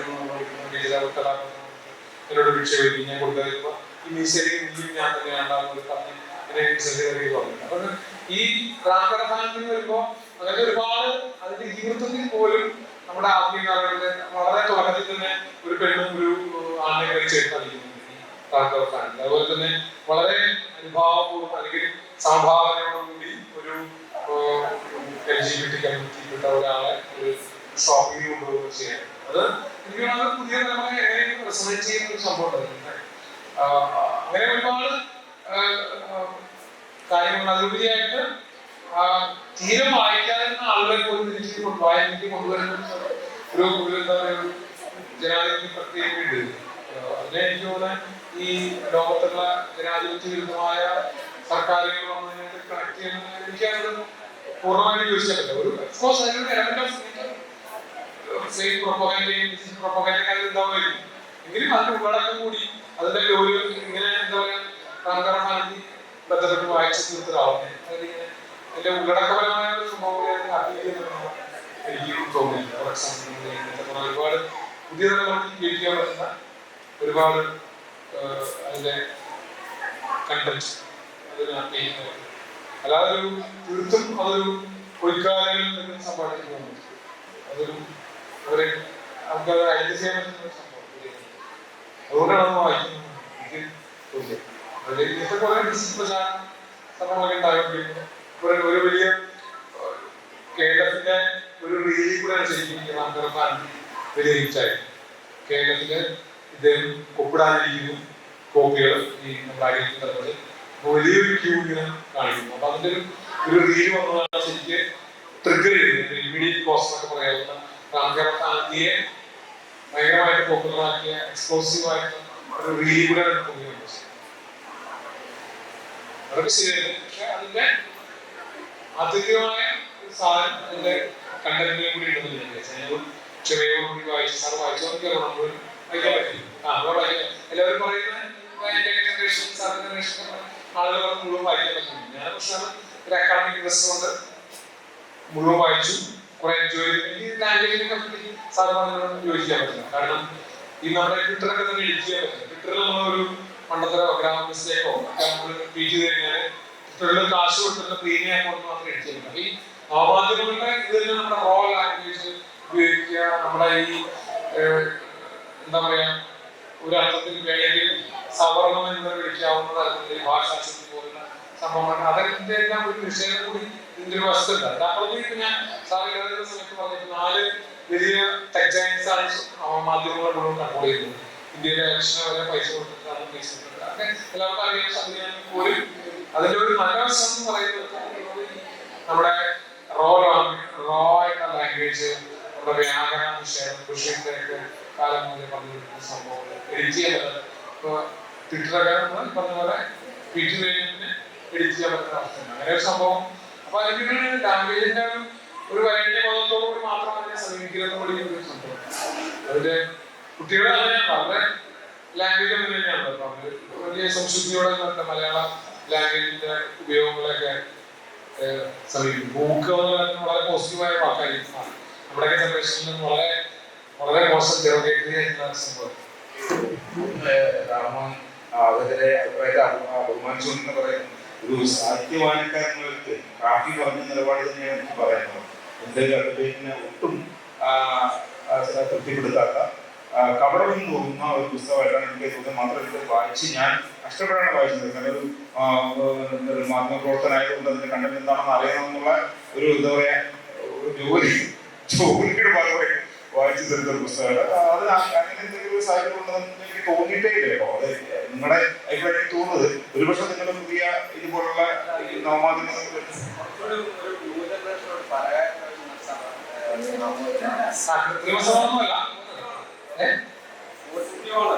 നമ്മുടെ ജനറേഷനിൽ അവരിലോട്ട് ഇങ്ങനെ കടന്നിരിക്കാൻ പറ്റുമെന്നുള്ള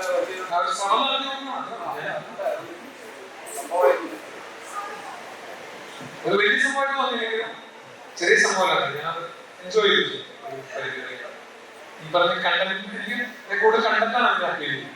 നിങ്ങളെ ലാംഗ്വേജ് ശ്രദ്ധിച്ചില്ല. കണ്ടന്റ് അത് തുടക്കത്തിൽ തന്നെ ഞാൻ മാർക്ക് ചെയ്തു. കടമാനം എഡിറ്റോറിയൽ പ്രശ്നമില്ല. പക്ഷെ ഒരിക്കലൊക്കെ തന്നെ നോവലൊക്കെ മറന്നു. ഇതൊരു നോവലൊക്കെ അവരുടെ ഇംഗ്ലീഷിന്റെ ലാംഗ്വേജ് എന്താ പറയുക, ഇംഗ്ലീഷിന്റെ മെച്ചമല്ലോ ഒരു ഭയങ്കര ഹിറ്റായിട്ടുള്ള അത് ഞാൻ വായിച്ചു. അതും തീരെ വായിക്കാൻ പറ്റില്ല. അത് വായിക്കാൻ പോയില്ല. ശ്യാംബരകൾ ഉയർത്ത് അദ്ദേഹം കുറച്ച് മുമ്പ് ഇന്റർവ്യൂവിൽ പറഞ്ഞിരുന്നു. അദ്ദേഹം ഇന്ത്യൻ സിനിമകളിൽ അദ്ദേഹം നയിക്കുന്നതിന് കുറച്ചു കാലം മുമ്പ് ഭോജ്പുരി സിനിമകളാണ്. വളരെ കോമഡി ആയിട്ടുള്ള മേക്കിങ്ങും അതിന്റെ ഭാഷയൊക്കെ വളരെ പ്രാകൃതമായിരിക്കുകയാണ്. പക്ഷെ അദ്ദേഹത്തിനൊരു കണ്ടന്റ് ഉണ്ടെന്ന് അദ്ദേഹം പറയുന്നുണ്ടായിരുന്നു. അതുകൊണ്ട് അങ്ങനെയുള്ള കണ്ടന്റുകൾ ഒരുപക്ഷെ ഒരു റോ ആയിട്ട് ഒരുപക്ഷെ ഇതിനകത്ത് ഉണ്ടാകാം.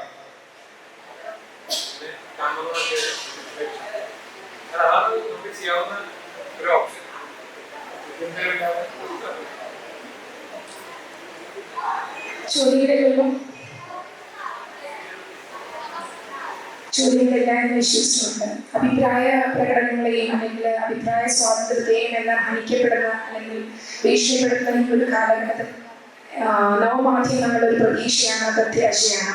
എന്നിരുന്നാലും നവമാധ്യമങ്ങളുടെ ഭാഷ, ശൈലി, എഴുത്തിന്റെ നിലപാടുകൾ എന്നിവയെല്ലാം തന്നെ വിമർശനാത്മകപരമായും അതുപോലെ രാഷ്ട്രീയപരമായും ചർച്ച ചെയ്യേണ്ടതുണ്ട്. അതോടൊപ്പം സാറൊക്കെ സൂചിപ്പിച്ച ഒരു കാര്യം കൂടെ, ഏറ്റവും ഗൗരവമേറിയ ഒരു വിഷയമാണ്. വലിയ വലിയ കമ്പനികളുടെ മൂലധനത്തിന്റെ ഒരു അച്ചുകൊടുത്തോട് മാത്രമേ നമുക്ക് ഇത്തരം ചർച്ചകൾ നടത്താൻ കഴിയുന്നുള്ളൂ എന്നുള്ള ഒരു ഗൗരവമേറിയ വിഷയം കൂടെ മുന്നോട്ട് വെച്ചുകൊണ്ട് ഈ സെഷൻ ഇവിടെ അവസാനിച്ചതായി അറിയിക്കുന്നു. ഈ സെഷനിൽ പങ്കെടുത്ത രാംമോഹൻ പാലിയത്ത് സാറിനും ഷാജഹാൻ പാലിയത്ത് സാറിനും എല്ലാവർക്കും നന്ദിയും രേഖപ്പെടുത്തുന്നു. ഇതിൽ പങ്കെടുത്ത എല്ലാവർക്കും നന്ദി അറിയിക്കുന്നു. വിധിനിവേശവും കുടവും നവമാധ്യമങ്ങളുടെ നിലയും നിലപാടും എന്ന സർഗസംവാദം ഇവിടെ അവസാനിക്കുകയാണ്. സംവാദത്തിൽ പങ്കെടുത്ത രാംമോഹൻ പാലിയത്ത്, ഷാജഹാൻ പാലിയത്ത്, ഏകോപനം നടത്തിയ ഡോക്ടർ രാഗിണി KS, 3 പേർക്കും ഹൃദയത്തിന്റെ ഭാഷയിൽ നന്ദി രേഖപ്പെടുത്തുന്നു.